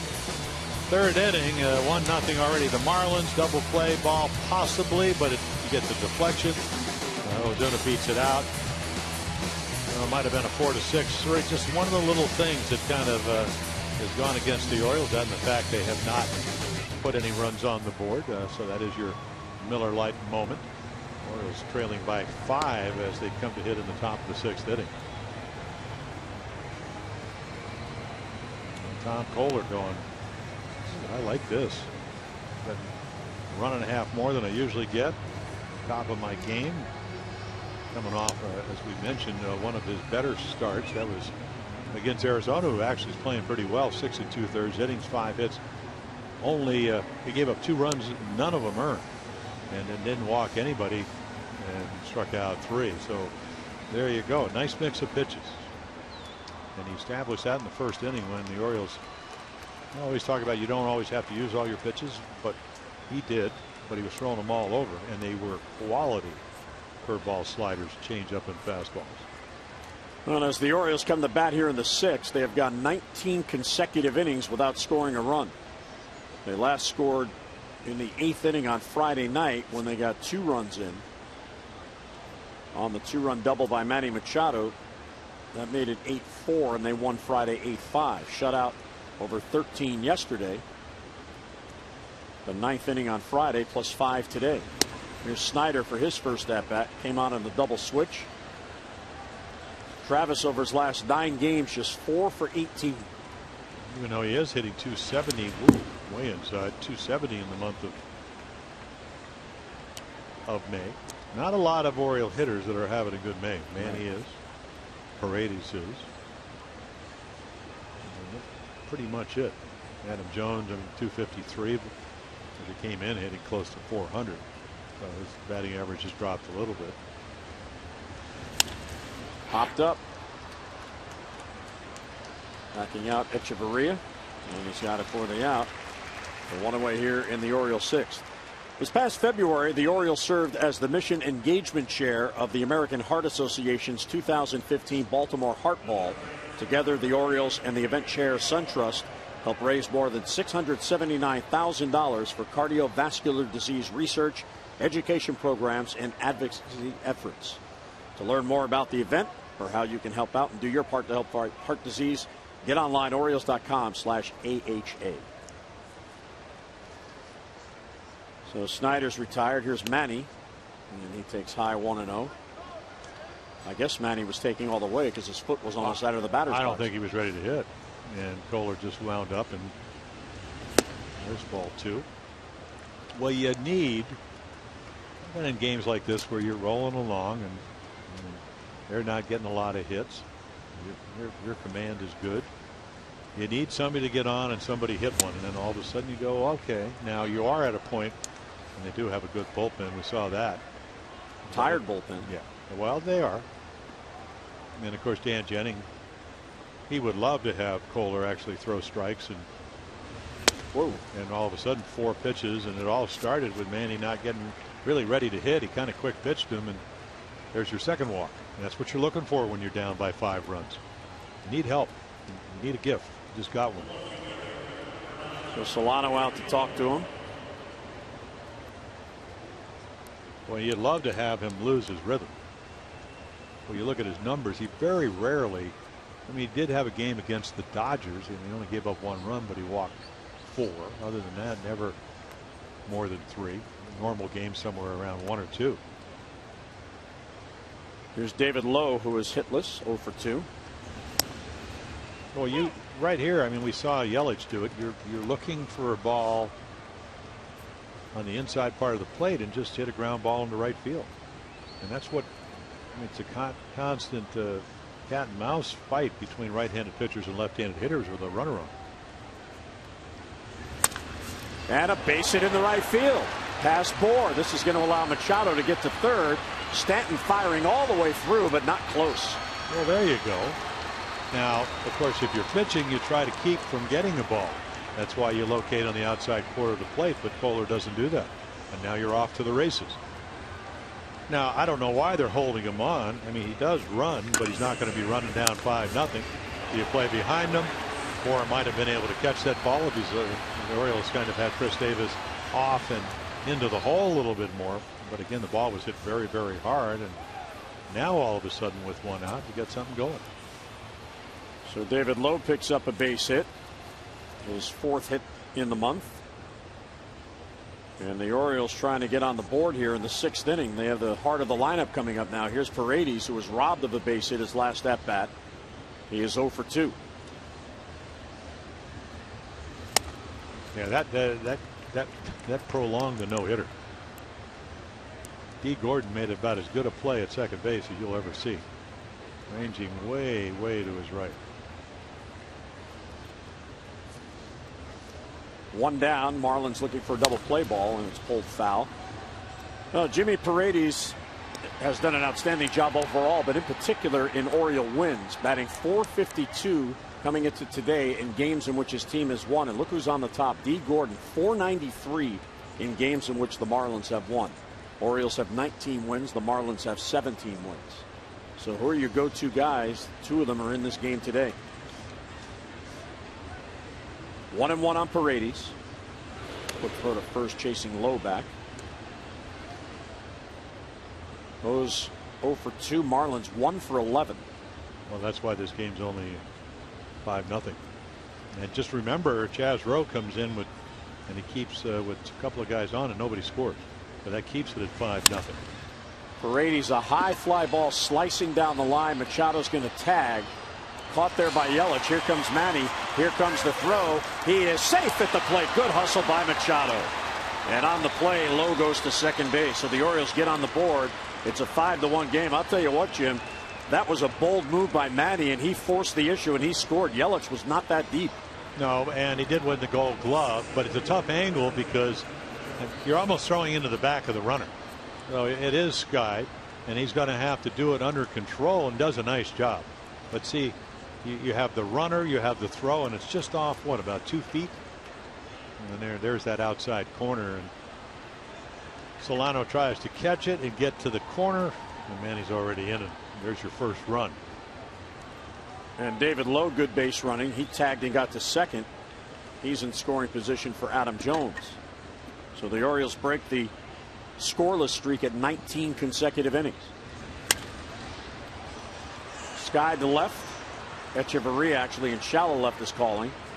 And Adam Jones is retired. He's 0 for 3 in the inning end. So the Orioles settle for a run. Mid-6th of Miami with the Marlins in front.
By DraftKings. Play daily fantasy baseball for free on DraftKings.com. Just enter the promo code TRIPLEPLAY for your free entry. And by Ocean City, Maryland. Put your vacation days to good use in Ocean City, Maryland. Book now at OCOcean.com. 5-1 game. Oriole fans in attendance, taking advantage of the O's playing in South Florida. Manny Machado scoring the Orioles' first run. Chaz Rowe stays in, and B. Gordon bunts.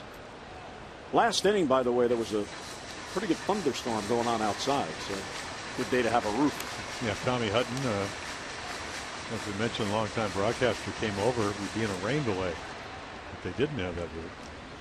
I went to my first Marlin game after the third rain delay. I left, and that was typical because that's. Well, doesn't it rain every day in Florida? Almost. You just don't know when, but usually when you get into May on a normal summer, we're in an El Nino spell. Where we're supposed to get more rain in California, which hopefully will happen for the people out there. But here, yeah, typically when you get into May, you get into the rainy season. It's going to rain at some time, and that's why it's not only they build a beautiful ballpark, it does have a roof, it does open. Because on the way down, it was sunny when I left Palm Beach, and it was raining on the way. Gordon to left, David Lowe backpedals. Yeah, you got to hit it pretty well to get it over his head, and then there was this thunderstorm, and I asked some of the, personnel early on, because the roof was up. I said, dugouts were wet because they were cleaning them, and I said, did they have the roof open? Because This is natural grass, so you have to leave the roof open. That's why it's pretty humid about a couple hours before the game. And then they kind of like the original AstroTurf had real grass, and then they realized you couldn't see balls that went up into the glass, so that's where we got AstroTurf. But here they open it because the grass has to live. Well, when I got here on Friday for game 1 of the series, it was, I don't know, about 10 to 2 in the afternoon, and the roof was open. And it was bright sunshine, so wherever on the field was able to get that sun, it did. The Orioles were out there doing some early work, and then when the Marlins took over the field, you'll see there's gaps in the roof. There's one of the corners, so the humidity does sneak in, as Jim was just alluding to. But when the Marlins players went on the field to do their extra work, they closed the roof. Since they play with the roof closed so much more than they do with it open, they want their players accustomed to the lighting, because even with the lights, it's a bit dim in here. Not quite as dim as the old Olympic Stadium in Montreal was, but. Well, I think the field looks pretty bright, but. Line to right field, right there. Whoa. Snyder sailed on, but he has it for the out. 2 men down. Yeah, Ozuna looking to be 4 for 4. It's a bullet. And the hardest play for an outfielder, because you don't know if it's going to knuckle, sail, slice. Kind of like when you're playing tennis, you try to read the ball off the racket. Sometimes it's hard to do. But that ball crunched. Jazz Rowe, you talked about Jim. He was a first rounder, so that tells me back in 2005 he's got a pretty good arm. 32nd pick by Colorado, and then learned to pitch because he was a starter all the way into 2011. Breaking ball in there for a strike. 1-1 on Stanton. The Marlins scored 1 in the second, 1 in the third, 2 in the fourth, 1 in the fifth. You could tell. I don't think there's been a pitcher for the Orioles that really hasn't been perspiring a lot. And you get an idea of how, even though this is not your typical indoor stadium, where it's 72 degrees and there's not a whole lot of humidity, which is probably good for feeling the ball. And which kind of leads to me why you need to have something on your arm and spend it for 8 days. But that's, because pitching is feel and touch. Right. When you looked at Ubaldo Jimenez on Friday night, he was all lathered up because it's hot. Buck Showalter mentioned that Mike Wright last night was soaked by the second inning. So 2 innings in. To me, that's comfortable because you don't want it. You want the ball slick. Everybody talks about a lot of guys put stuff on their uniforms or whatever. Sharply hit the third. Machado from left field. He was on the grass. That's where you play. Yes, I would. Giancarlo stand too. Marlins go 3 up and 3 down for the first time in this game. Matt Wieters with the team. He's heading north with the O's.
Today, Orioles 0 for 3 with runners in scoring position. The Marlins 1 for 11 or this game might be out of hand. Marlins have left 7. The O's have left 3. 2 of the 5 runs by Miami driven in with 2 men down. Your T-Mobile game changer.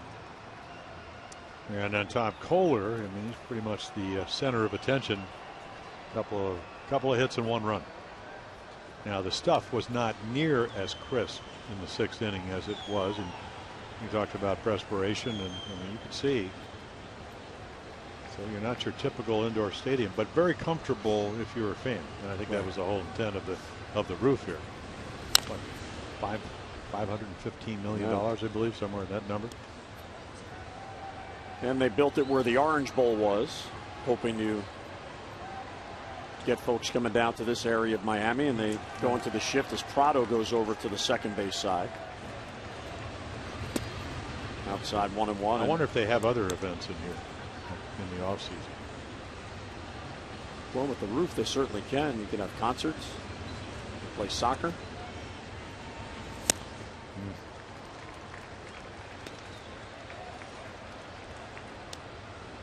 Ryan Mattis getting loose. Pitcher spot is due 4th in this inning.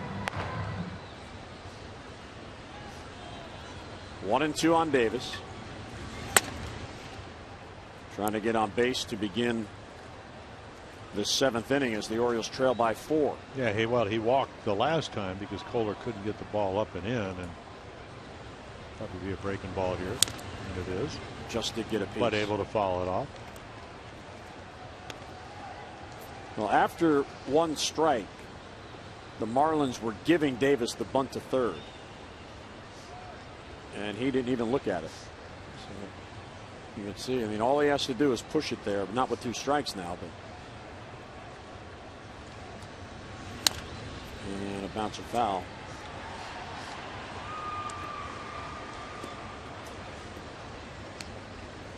Davis has struck out. He has walked. He is 3 for his last 37 with 13 strikeouts. It's been a tough go for Chris. And he just did get a piece of that. Fortunate. Looking for a ball out over the plate because that's his strength. And Buck Showalter was asked about Davis and his struggles before the game, and he said he seems to be in between everything. If he's looking fastball, he doesn't get it. If he's looking for location, he doesn't seem to get it. Scott Coolball works with him every day, of course. But he really hasn't made any of the kind of adjustments that you'd like to make. And I met Scott Coolball when he became the hitting instructor with the Rangers, and we had traded for Chris Davis. And he would hit 33 home runs, 53 home runs. And I said, tell me about him. He said, well, he was the best minor league hitter because he had the best power the other way. He could hit the ball left center with the best of them. And there he goes the other way, and he gets a base hit. And he's thinking 2. He's hustling the second base, and he has a leadoff double. That was a real good at bat for Davis. And he finally gets a ball into his area of strength. But not everybody throws it there. So I think what Scott is trying to do, I mean, you can see where the target is, and it's out over the plate, and he goes that way. Watch the hands. I mean, that's a good swing. Yep. And they stay in control. They don't drop too much. But when he drops him, and he's trying to make that adjustment, but the guys at command, you take that same pitch and throw it on the inside quarter of the plate, it's very hard to get the bat head to it. So the work in progress is where's the barrel of the bat, where's the ball, and can I put a good swing on it? He did. It was the 9th pitch of the at bat as Cabrera swings through it. So the Orioles down by 4. Get the leadoff man on in the 7th. The first agenda is get the bullpen up for them and get Kohler out of there. Good off speed. Yeah. Cabrera, his first game since being activated Friday. He is 1 out of 2. Yeah, the problem against Tom Kohler has been sustained offense. They just really haven't been able to. They got to walk in a base hit in the 5th, walk in a base hit in the 6th. Just not any kind of sustained offense to get him in trouble. He retired the first 13 before Davis walked in the 5th. That was the Orioles' first base runner. Cabrera then singled, but Lavarnway and Diaza hit fly ball outs. Yeah, this is when you really have to slow your body down and speed up the arm. And there's a tendency when you get a little bit fatigued or it's a warm afternoon. Chuck Hernandez knows this. The tendency, okay, I'm going to throw a little bit harder, or I'm a little bit tired, and then the body starts down the slope and your arm never gets out in front. Foul first base side. And that's how you elevate pitches. Well, the 9-pitch at bat by Davis, that helps the Orioles out. It instantly began to elevate the pitch count. He was at 80 pitches through 6 innings, and now he's up to 94. So 14 pitches, and he's only facing his second batter this inning. And he doesn't have anybody out. 2-2 on Cabrera, who's battling here. He fell behind 0-2. And low, ball 3. Real good take. Yeah, I thought he might get that pitch called a strike. And again, Pat Hoberg is totally consistent. This will be the 7th pitch of this at bat. So he went 9 to Davis and now 7 to Cabrera. So he has to throw him a strike here. And it's way outside, ball 4. Outstanding at bat for Cabrera there. Fell behind 0-2, and he works a walk. So the Orioles down by 4, have the first 2 on in the 7th. Yeah, this is normally when the pitching coach comes out and then you get your bullpen up. There, here comes kind of the timing of the game. Well, they didn't have anybody up. They will now. I see scurrying. And Chuck Hernandez is going to slowly walk his way out to the mound. Is he allowed to do that? What, slowly walk? Yeah. Well, there's a time. I mean, you get the letter if you take too much time getting out there. I mean, it did that before they even tried to speed the game up. Right. And a little pep talk. Brian Morris, right-hander. Brad Hand, left-hander. Yeah, both of them hard throwers. They have a 9-man bullpen, by the way, for today's game, because they brought 2 up from the minor leagues after Friday night's game. They replaced 2 starters with 2 relievers. Well, Vin Mazzaro. Mazzaro. Yeah, and then another. Andre Rienzo. Well, did we see him with Minnesota? We may have. The name is familiar. I think he might have started a game. Well, what the Marlins thought they would do is get through yesterday, today, and tomorrow with the relievers. They have no listed starters for Tuesday or Wednesday, so they can. Actually, Andre Rienzo was with the White Sox, so that's probably where we saw him. Here's Lavarnway. Somebody left a window open. There's about 12 pigeons flying around here, and they're chasing each other. They came up through the thing that was showed earlier. Yes, exactly. They followed the humidity in. So here's Lavarnway, a big spot, 2 on and none out. Wow. Outside, ball 1 way. Yeah, you can see this is not the same guy we saw first couple of innings. And when you don't get closed and you lose your rhythm and it's a ball out of your hand, you get yourself in trouble. And Lombard, if you watch him in batting practice, and this is not batting practice, this guy can hit home runs. He was a home run guy in the minor leagues. And there's the ball. Good eye right there, because I like the patience here. Yeah, well, that's my point. And you know, my theory, I remember when Tommy Harper was the hitting instructor in Montreal and Cliff Floyd came to the big leagues, had been minor league of the year, and he said, Cakes, tell him what happens when you swing at balls. And I looked up because Cliff was taller than I am, and I said, that's usually what you get. So if you'll swing at balls, that's what they'll throw you. He didn't. Pops this one up. Back of first, and it's going to be handled there by Justin Bohr, and the runners cannot advance. So a big out for Kohler and 1 away here in the 7th. For every Orioles walk, Care First Blue Cross Blue Shield will contribute $50 to support the March of Dimes. The O's have drawn a total of 106 walks for a total of $5,300. Care First Blue Cross Blue Shield encourages each of us to take that first step towards a healthier and a more active lifestyle. So Delman Young's going to pinch hit, and that's what he can do. 10 for 20 last year. 3 for 5 this year. Tonight. Didn't he get the big pinch hit on Friday night, the double over Yes, he did. Who is now playing like he's up in Broward County. He's playing so deep in center field. That's the next county up, Jim. Across the border. Across the border. Across the border. Up by 95. Contiguous to Miami. So you're like a tri-county commuter here. You started in Palm Beach and you go through Broward and you wave to the old Fort Lauderdale Stadium. Actually, I think. Well, I was over there looking for some tile about 2 weeks ago. I saw the lights. That's how I used to always find it. You get off of Commercial Boulevard and then you look for the lights, and they're still there. Wow. Fouled it back 2-1. Delman is 1 for 6 in the series. Well, LaVarnway got a pitch to hit and popped it up. Belt high fastball away. That's when you're hitting well, and he's been struggling. That's a ball that you want. The pitch you're looking for, and Delman just missed it. And there's a good pitch, but it's a ball. Very aggressive swing, and that's what Delman does. Usually doesn't swing through pitches over. That was a good slider. He has not hit a home run yet on the year. This would be a good spot for it. Count is even 2-2. Line drive down the line. Will it stay fair? Foul ball. Oh, he just hooked it foul. No, there's the hanging slider, and kind of reminds you of the playoffs against the Tigers. Doubled down into the corner. Went off Jabba Chamberlain, I believe. Maybe. So this is supposed to be low and away, and it isn't.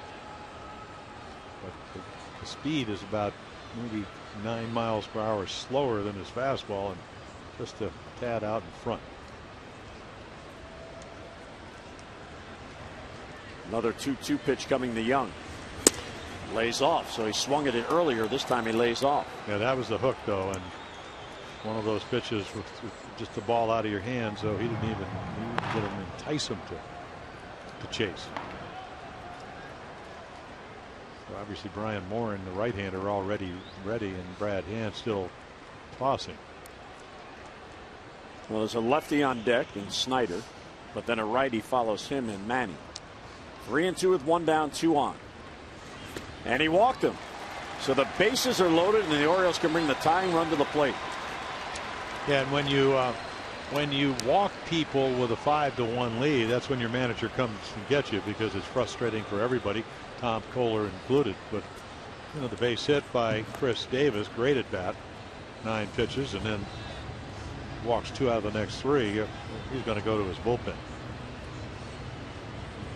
And that was a 7-pitch at bat for Delman. So really,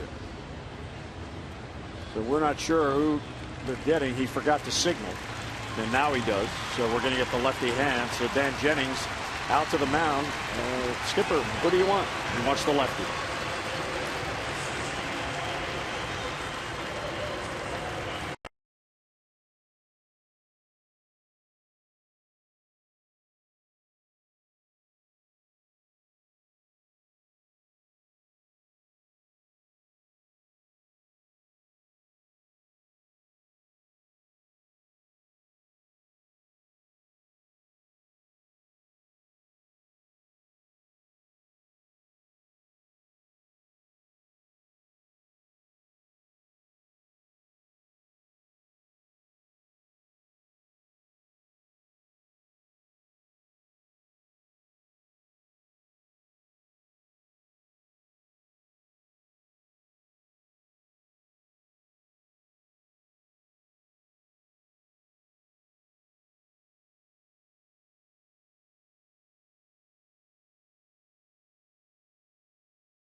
94. Brad Hand comes on. A lot of fastballs. Good arm.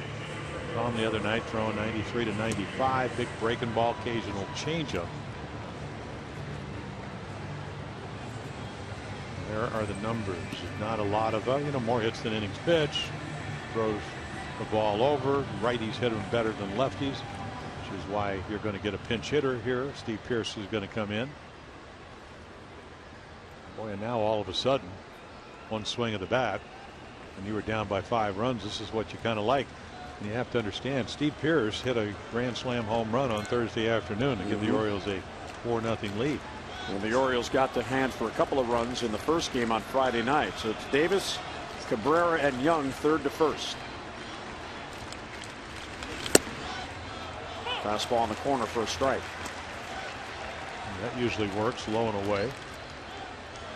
Well, Steve Pearce last year, he did hit balls to right field, not as often this year, average down, but certainly inside half hitter with the power to hit one out of here.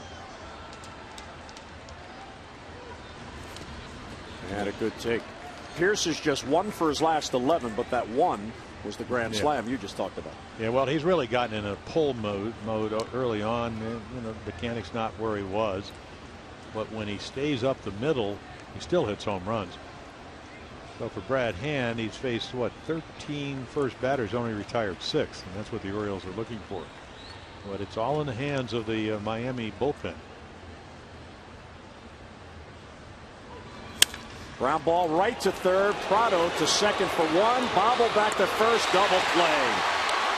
Exactly what the Orioles didn't need. Pearce hits it sharply, but right at Prado. So the Orioles fail to score. They strand 2. 7th inning stretch, 5-1 Miami.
Back home to celebrate Memorial Day at Camden Yards. Wei-Yin Chen will take the mound against Dallas Keuchel.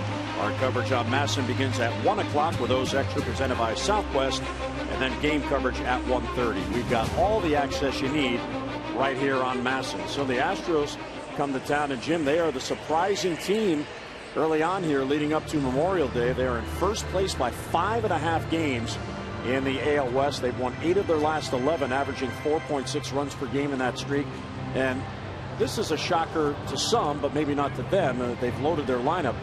62 home runs to lead the American League, but 400 strikeouts also leads the American League. So they are very much so a all or none team. Yeah. Well, Brian Mattis will come in 2/3 of the inning last night, and then was ejected because of foreign substance on his right forearm. He's a left-handed pitcher, as you will see. So there's your fastballs. Boy, a busy couple of days. What, he throw 40 pitches on Thursday? Pitched briefly on Friday, again last night. So dominates lefties, righties. Numbers better than years past. I really don't know what he was thinking about so blatantly putting it out on your forearm after Will Smith had been suspended for 8 games. And so if at least you're going to use something like that, I mean, put it on the uniform. And he kept going to his arm, and ever since I've been in the game, that's what you look at. You look at pitchers, you look at what they're doing. Do they put it on their hat? Do they put it or whatever? Do they, you know, Gaylord Perry used to do the rosin puff ball. Everybody's looking to, apparently they put some combination of stuff on their arms and it gives them a better feel, which I would think actually does enhance your ability to spin the ball. Well, let's get a look at our Lexus of Towson drive of the game. Brought to you by Lexus of Towson, the area's #1 volume Lexus dealer, 5 years running. CY at LexusofTowson.com. And that came off the bat of Martin Prado in the 5th inning. And that made it a 5-0 game, and it's now 5-1. And here's Prado to lead off against Mattis in the 7th. What I think, the 12th pitch off of Miguel Gonzalez? 12th pitch, yep.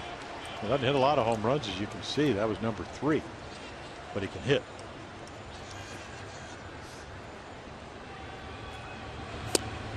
And there's a strike at the knees. Delman Young, who pinch hit, stays in the game.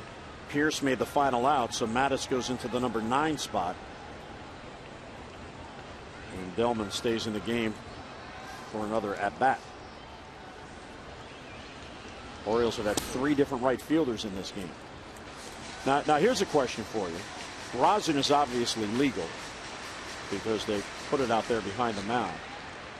And every so often you'll see a pitcher, mostly starters, you don't see this a lot with relievers, but they'll pick up the rosin bag to get the grip on their hand, and then they'll bang the rosin bag on the other arm, the opposite arm of the pitcher. Right. Now, why should that be allowed? Simply because rosin is allowed? Yes. You're putting it on your body, though. Yeah, but well, you're right, and it can't be. That's not considered a foreign substance, and that's what the rule comes down to. So banging it on your arm's okay because it's rosin. Well, apparently so. I mean, it's always, that's why they put the rosin bag out there. Putting whatever he had on his arm is illegal, and my point was, okay, if there's nothing on the ball, how did you enhance? I mean, you didn't doctor the ball. There's David Lowe. You know, it's not like you scuffed it, not whatever. But rule, I think it's 602(7)(c) says you cannot have any foreign substance on your body, right. And therefore, if you put, and I've heard it's sunscreen and some other, whatever it might be. And to be clear, Brian obviously had something else on there because he got ejected. And he kept going to his arm. Right. Now, if you put it on your uniform, Steve Stone used to put the claw on the stripe, and he would kind of go to it. Billy Martin picked it up. I said, "Why didn't you say anything?" He said, "I'm going to wait till it means something." Oakland, this is when Billy and I were doing the playoffs in 1980. I'm going to wait for an important moment. And as it turned out, you've lost 8 in a row. Dan Jennings said, "I think this is an important moment."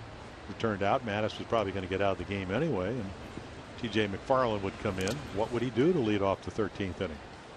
Walk the first batter. Yeah, he got out of the 12th, retired the final batter after the ejection, but then got into trouble in the 13th.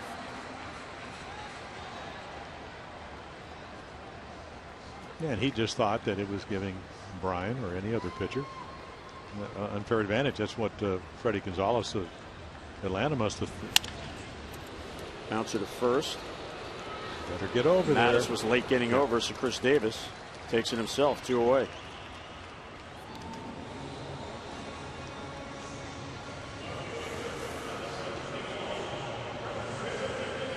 Mattis will await his fate. It was interesting before the game. The reporters asked Buck, "Hey, did you hear from the league office?" He said, "Well, no, actually, the league office is closed for the holiday weekend." Yeah, he was real happy about that. So Brian's fate may not be decided until Tuesday. Well, they suspended Will Smith, and he's appealing it for 8 games. And think about. Well, the key is getting through that doubleheader because the Orioles will have to play a man short while he's suspended. But just think what it does to your ball club if you're a reliever. Yeah, I don't understand the 8 games unless they're trying to send a message, don't put stuff on your body. Well, because look at Ventura, the starter with the Royals. Well, he started a riot. He got 5 games, so basically he didn't miss a start. He just had a start delayed by a day. Well, and then Buck Showalter, the Oriole manager, saying, "Well, The other thing is, where's the players' union on this? Because if you have to play one pitcher short for 8 games, it certainly risks guys getting overused, especially in your bullpen. Gee, maybe we'll go to a 4-man rotation. What a revelation. 2-2 on Yelich with 2 out and nobody on. Orioles relievers Rowan Mattis have retired all 8 batters they faced. Buck chatting with Matt Wieters. Matt's coming home with the team. He'll be at the ballpark tomorrow, and then he's going to begin rehabbing at Bowie. And initially, it'll be every other day. So Matt said, I played more day games than I never want to play again in my life. Yes. Playing all those extended springs. Yelich goes down on strikes and 3 away, even though LaVarnway's throwing it around. So going in order is the Marlins. O's come up in the 8th. They're down by 4.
The widow of Earl Weaver and Earl's son Mike, who threw out the ceremonial first pitch.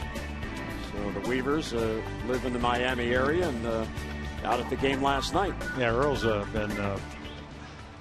Earl was, he moved down here even when he was managing, and we used to always play golf, and then until he moved to Miami and joined the country club, he never wanted strokes. The minute he did that, he goes, "You're going to have to give me strokes."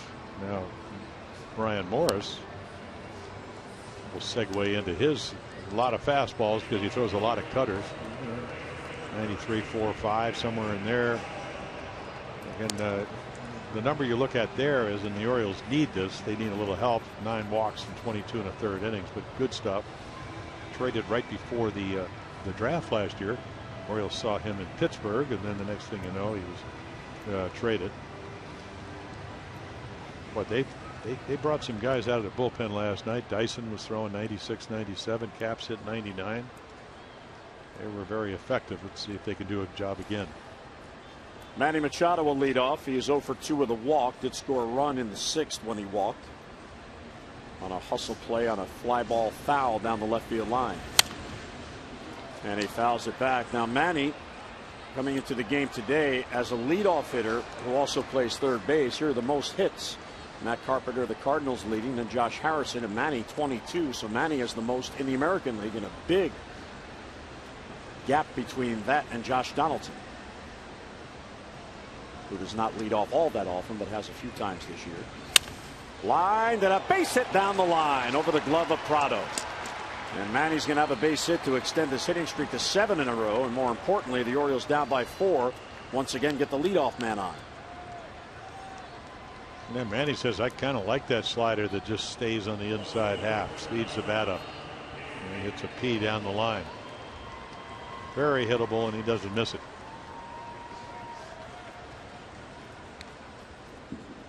Manny's 11th double of the year. Exchanging pleasantries with D. Gordon, a couple of Florida residents. All right, here's David Lowe. Now Prado is in tight at third just in case Lowe might want to bunt. Bohr is not convinced. He's about midway at first. And he swung away and fouled it back. Well, that's what the ability bunt does. And if you could really bunt, if you could drag bunt is when you actually drag the ball towards the first baseman and beat the pitcher and the first baseman to the bag. If the advanced scouting report showed that he could do that, Bohr wouldn't be playing where he is. And it would only be a step or two, but that makes a difference.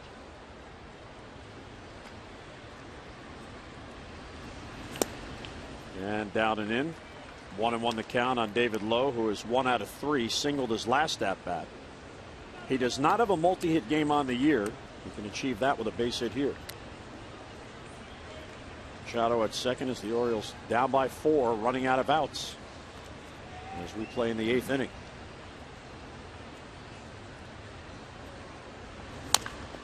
Bounce foul behind Wayne Kirby. Well, there's a guy that manages the Orioles sitting over the bench saying, boy, I hope David Lowe gets hot.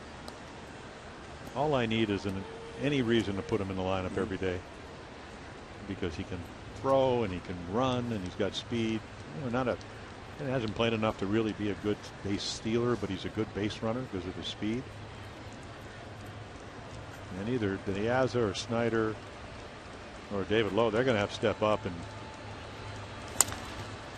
they're going to have to take Nick Markakis' place, and that's very difficult. Because the one thing about Nick, and I'm not suggesting that should have spent $44 million to keep him, but we know for 9 years he's a terrific player. You know, you knew what you're going to get. You knew he could hit lefties and righties and whatever. You can get around that platooning. But at the end of the day, you need somebody you know is going to have quality at bats. And Buck Showalter's waiting for one of his left-handed hitters to step up and do that. 1-2 on Lowe inside. Well, the Orioles bench, and when they get back to their game tomorrow with the DH, there'll be 4 on the bench, and at times, Jim, there are 3 outfielders and the other catcher on the bench. It's not the versatile roster that you're used to seeing here. Usually in a baseball season, it's around June 15th or so where teams may begin to entertain trades. They're deep enough in, they see what they have, they see what their deficiencies are, and they may go outside an organization to try to get help. Ground ball towards short. Echeverria slings it across, not in time. He legged it out for an infield hit. Well, that's what I'm talking about. We saw it with the Angels. The Orioles played back on Manny Ibar, and a routine ground ball is not routine. I mean, he does everything right. Strong throw, and David Lowe beats it out. I mean, good pitch. You've done everything you want. Probably should have been in a step.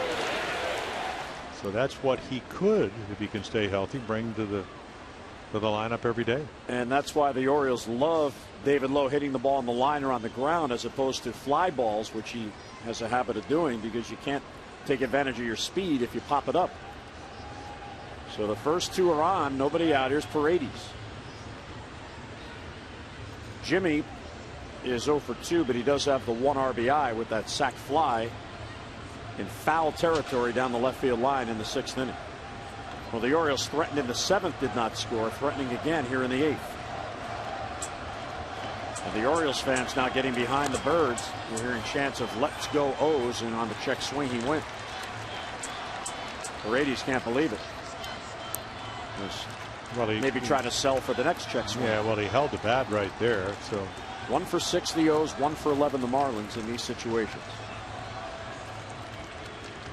And the speed is in the correct order if you're the Orioles. Lowe, the faster runner, is the trail runner. So ball to the gap, he might be able to score. Foul down at the plate. 0-2 on Paredes. Yeah, he's already still shaking his head about the strike 1, but that's the Nelly Cruz effect. When you have a guy like Cruz, you can't let that stuff bother you because they called it. Doesn't mean it's right, but they're the umpires, and whether you're pitching or hitting. And that's where the veteran presence of Nelly Cruz helped his team, not to mention what he was able to do. And the 0-2 is swung on and missed. He got it. You see, and it sets up the ability for Brian Morris to pitch out of the zone. And then to his credit, he makes a great pitch. And this is the way you want to throw a breaking ball. I mean, that's pitching. You take a little bit off. You start it off the corner. You can see this is a curveball. Ball tumbles out of his hand. You get Paredes, who's one heck of a hitter, on one of those streaks. And this is, and he's upset because everybody knows he wants to get a hit. He would have liked that instead of the count being 0-1, be 1-0. But it's just not the way it went. So Adam Jones now, he is hitless on the day. Now 2 for 14 in this series. Outside, 1-0.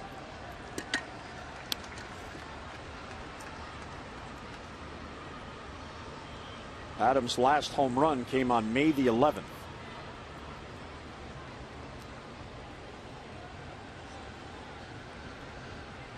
He has just 2 RBIs in his past 8 games coming into today. Loop to center field, charging in is Ozuna, and he's not going to get it. That falls in for a hit.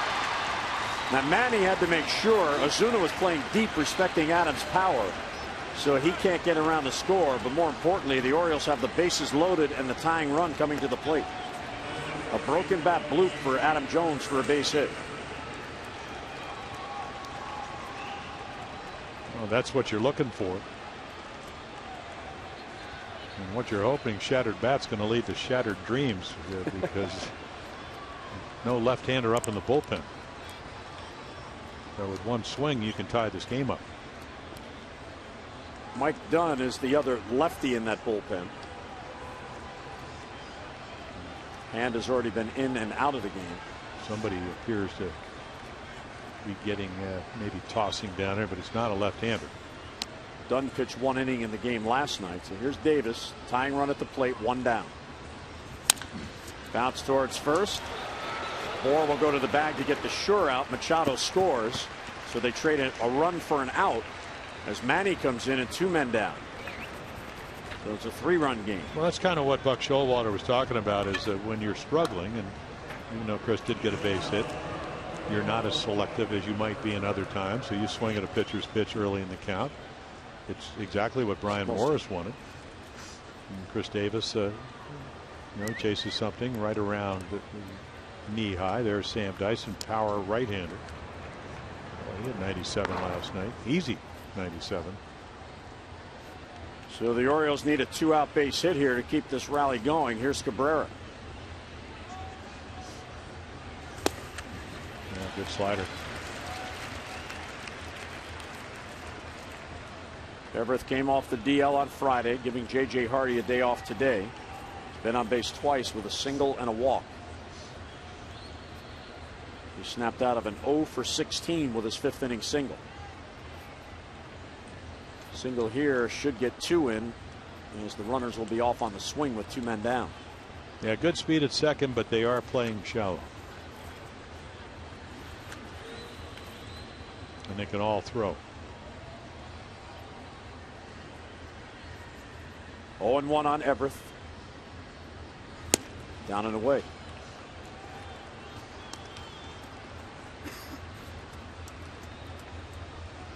Now the bases were loaded with 1 down in the 7th. Steve Pearce hit into an inning-ending double play. Bases loaded, 1 down here in the 8th. The ground out by Davis. So the Orioles need a big 2-out hit here to keep it going. Yeah, they need to get a hittable pitch. Hand threw something down in the zone, and Pierce hit it with a double play ball. There's a good take. The Orioles have 2 players left on their bench. They have J.J. Hardy and Caleb Joseph. Snyder came in a double switch. He had 1 at bat. Pierce pinch hit. He had 1 at bat, and Delman Young pinch hit and has stayed in the game.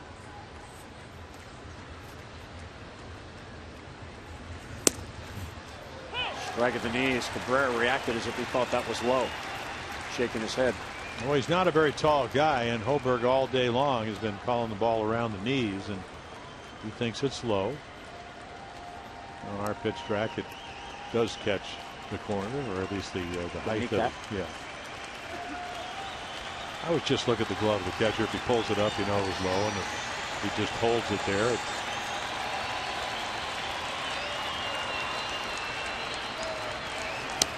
outside, ball 3. 97. Yeah, Morris, when we saw him in Pittsburgh, he actually gave up a couple of runs last year, but he does have a good arm. One of those situations, he wants to make a good pitch, but it has to be a strike, because if he walks him, once again, this time you get the go-ahead run to the plate. A 4-seam grip. And a 3-2 pitch coming here to Cabrera.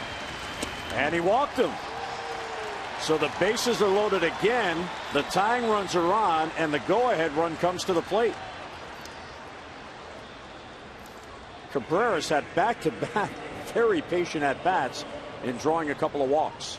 Yeah, and because you were trailing 5-0, you kind of had to exhaust the guys, the really matchup guys you'd like. Here comes Dan Jennings again. Last time he came out, he didn't signal to the bullpen. There's only one reliever getting loose here. He has not yet signaled. Now he does, and he wants the right-hander. So Morris leaves. Dyson comes on. Big spot in this game. Birds down by 3 have the go-ahead run coming to the plate.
Occasional breaking ball, occasional changeup, and he's been pitching pretty well for him. And if you go back, he gave up a run against Arizona, but against the Orioles, 2 innings, 2 hits. And again, I think the one thing, if you're Dan Jennings, you bring him in. Number one, Morris was struggling. Number two, very much like Zach Britton in the sense that he throws the ball on the ground. There's been 45 balls put in play, 39 grounders. Now that's not including strikeouts, but if you make contact, and what happens if Varnway gets something up in the air strong enough to hit it out of here? So you bring in the ground ball specialist, or supposed to be. Right, supposed to be. Well, he's allowed only 1 run in his last 7 appearances. Bases are loaded. Lowe at third, Jones at second, and Cabrera at first. So the Orioles had good speed on the bases. Need a big 2-out hit here. And remember, it's a kind of ballpark. You know, obviously the gapper is going to score, tie the game up, but you know the ground ball, because it's so fast through the infield, or the high chopper, anything. But you got to make contact, and this guy does have good stuff. Velocity and movement, and that's, well, you always look for that when you're looking for pitching, and the ability to throw it over. Well, Varnway does not have a hit in his career with the bases loaded. He is 0 for 9. Falls behind, 0-1. Bouncer towards second. There's D. Gordon. And once again, the Marlins get out of it. So the Orioles have stranded 8 men over their last 4 at-bats, settle for a run. We'll go to the bottom of the 8th, 5-2 Miami.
for live baseball. At Bat is up to the moment at any moment with in-game highlights, live look-ins, replay reviews, radio broadcasts, StatCast, and more.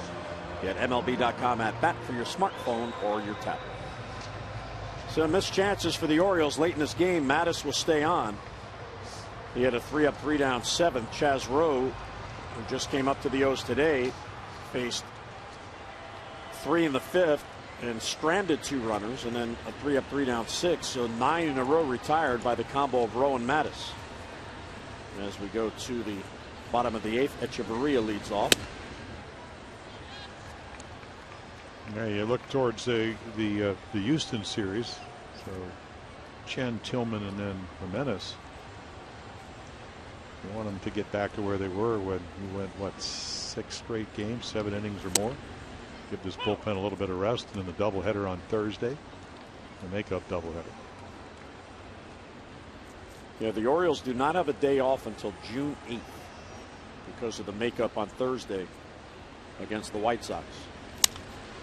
Popped up, shallow right. Paredes out, Young in. Paredes calls, and he's got it for the out. There is Ramos, A.J. Ramos. There is now their closer, and it is a safe situation at the moment. The Orioles in the 9th have Young leading off. Then Mattis' spot comes up, so that'll be either Hardy or Joseph, the only 2 left on the bench, and then back to Machado. It'll probably be J.J. Hardy, because you don't want to lose your your last catcher. And of course, Brian just wants to get through this inning. Good changeup to get the first out, and then Ichiro. Pitcher spot is up next.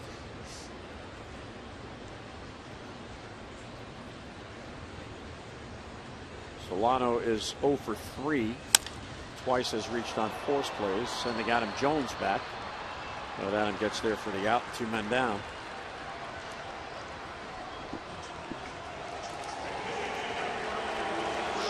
Ichiro Suzuki will pinch hit here, and he is moving up the all-time list, Jim. Is he ever? 42nd all-time. He passed Babe Ruth here the other night. Now he's 1 behind Mel Ott. Yeah, he said, what did he say? It would be rude to compare me to Babe Ruth unless it had been a home run, because that's what the Babe did. The Babe could also pitch.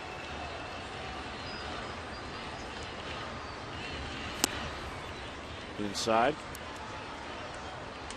I think Babe Ruth 1 year won like 23 games. He was out. A tremendous pitcher, which is why the Red Sox purchased him from the AAA Baltimore Orioles. And of course, back then you also got your at-bats, and they soon discovered, you know, for what he does on the mound, he might be more valuable as a hitter. Of course, I assume that if he's winning 23 games, he was batting a lot too. Yes. In those games. Well, they didn't have late inning specialists. Right, yeah, then. we're not going to pinch hit for Babe Ruth. Oh. Well, when Ichiro came over, it was, and I kind of touched on the other night. Once he established by getting 200 hits for 10 straight years, but into that run, broke George Sisler's all-time record with 262 hits. Sisler had 257.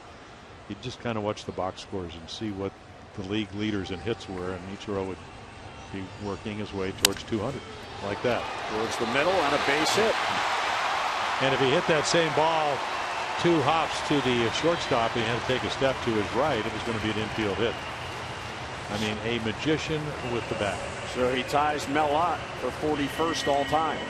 And all he did is make sure the bat, angle of the bat to the ball. I mean, it's a gift. So career base hit 2,876. Yeah, this year he's been thrown out more. With 3 steals, got caught 4 times, but last year stole 21 bases. So he can still run a little bit. And that is the first Marlin to reach against the Orioles bullpen.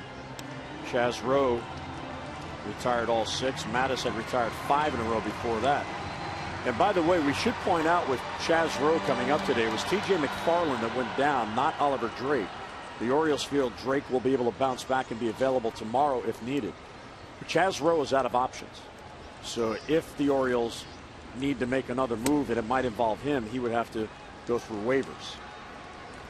Now, if he got through, he could be outrighted and stay in the organization, but he was added to the 40-man roster with Wesley Wright going to the 60-day DL. Wesley still coming back from the shoulder tendonitis. 1-1 on Gordon. If you look at the Orioles bullpen now, Tommy Hunter is getting loose. Drake is the only pitcher right now in that bullpen that has options. And in the rotation, of course, Mike Wright does, but the way he's pitching, doesn't look like he's going anywhere. 1-2 on Gordon, and Mattis gets it. Fastball for a swinging strike 3, so base hit and man left. Here we know. 9th inning coming up. Orioles need 3 to tie.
By Southwest Airlines. Book your low fare now at southwest.com. And by visitannapolis.org. Find the Chesapeake experience at visitannapolis.org. Another lovely day in Miami, even with that storm going through a little while ago. Folks on the beach. J.J. Hardy, who was given a day off today, still on the bench, so he won't be the pinch hitter this inning. And here is A.J. Ramos to try to earn the save. Well, he's really been pitching well. 9 scoreless outings, so sometimes the evolution, even though Steve Cishek was just magnificent, 39 out of 43, 34 out of 36. But when you're not doing the job, when you're losing, you sometimes make changes. So A.J. Ramos, I mean, 3rd straight year. Last year he was 7-0. He can get a little bit wild, but he always strikes out more than innings pitched. He also gives up less hits than innings pitched. That's what we were talking. Make it 10 straight scoreless outings over almost 9 1/3 innings. Good stuff, and throws a lot of strikes. Delman Young will lead off, and he'll take a strike. Caleb Joseph is on deck to pinch hit for Mattis, and then Manny Machado. Delman pinch hit in the 7th inning, drew a walk to load the bases. But Pierce then bounced into a double play to end the inning and swinging strike at a breaking ball outside. And a good one.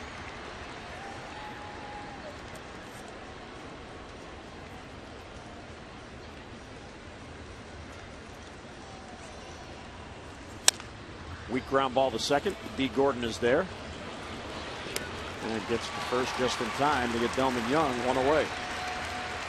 So when you have a 3-run lead to protect, that first out, very important, and he gets it. Well, he does everything right. First pitch strike. Now, Caleb Joseph will come on to pinch hit. Ramos last 15 games, he has struck out 20 and walked 3. So battling control problems last year to some degree, and then especially the year before. Not so much here in 2015.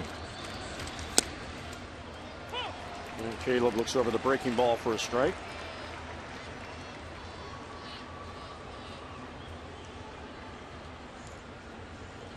Caleb's bat is coming on. He's 5 for his last 14 with 4 RBIs in his past 4 games. Well, as you alluded to what Buck Showalter, the Oriole manager, talked about in the pregame, is that he said, I didn't strike out a lot because I prided myself in not striking out a lot. And Caleb's swing got a little bit long. He was catching a lot. And all of a sudden he goes, I need to shorten it up. And he's had some real good at-bats. Kind of getting ready to hit right there off the end of the bat. It's going to be a pretty easy out. But you talked about adjustments, Jim. Caleb's trying to do it. But then again, he's making a little bit over the minimum and wants to stay in the big leagues. So the Orioles down to their final out. Unless they rally here with 2 down, this will be a very frustrating weekend visit to Miami. After winning Friday night, looked like the bats were back. Don't score last night in 13 innings. Well, over the last 3 innings, they've left 6 men on base and managed to score only 2 runs. A game or games of lost opportunity. And that's when clubs stop hitting, you know, for the Orioles, get on the road, bigger ballpark, so the home runs are down in general on the road. But when you don't hit with runners in scoring position, which is one of their strengths. Ball slicing down the line. Tough play if it's fair, but it fades foul. The one thing, the constant is that they always, coming into last night's game, over 300 runners in scoring position, 1 for 10. A lot of opportunities, just couldn't get it done this afternoon.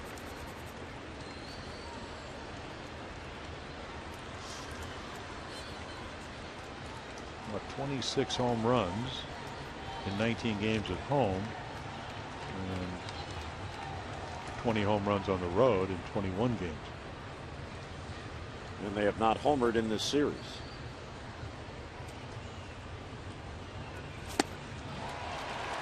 Slider swung through 1 and 2. Yeah, this guy likes to pitch at the kneecaps.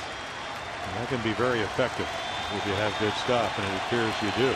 He wasn't a high draft choice. He went in the 21st round, but he's learned how to pitch. And there's the changeup. Check the swing, said Andy Fletcher. So the Orioles have life. Yeah, you get 1 more out, 1 more strike. And as we know, the game is not over till they get that 27th out.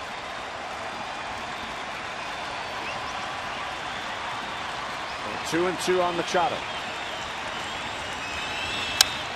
High fly ball to left field. Yelich back on it, gliding to it. And he's got it for the out. So the Marlins win this rubber game. And the Orioles drop the final 2 games in this series and drop 2 out of 3 against the Marlins in this interleague series. Our final score from Marlins Park in Miami. The Marlins win it. Marlins 5 and the Orioles 2.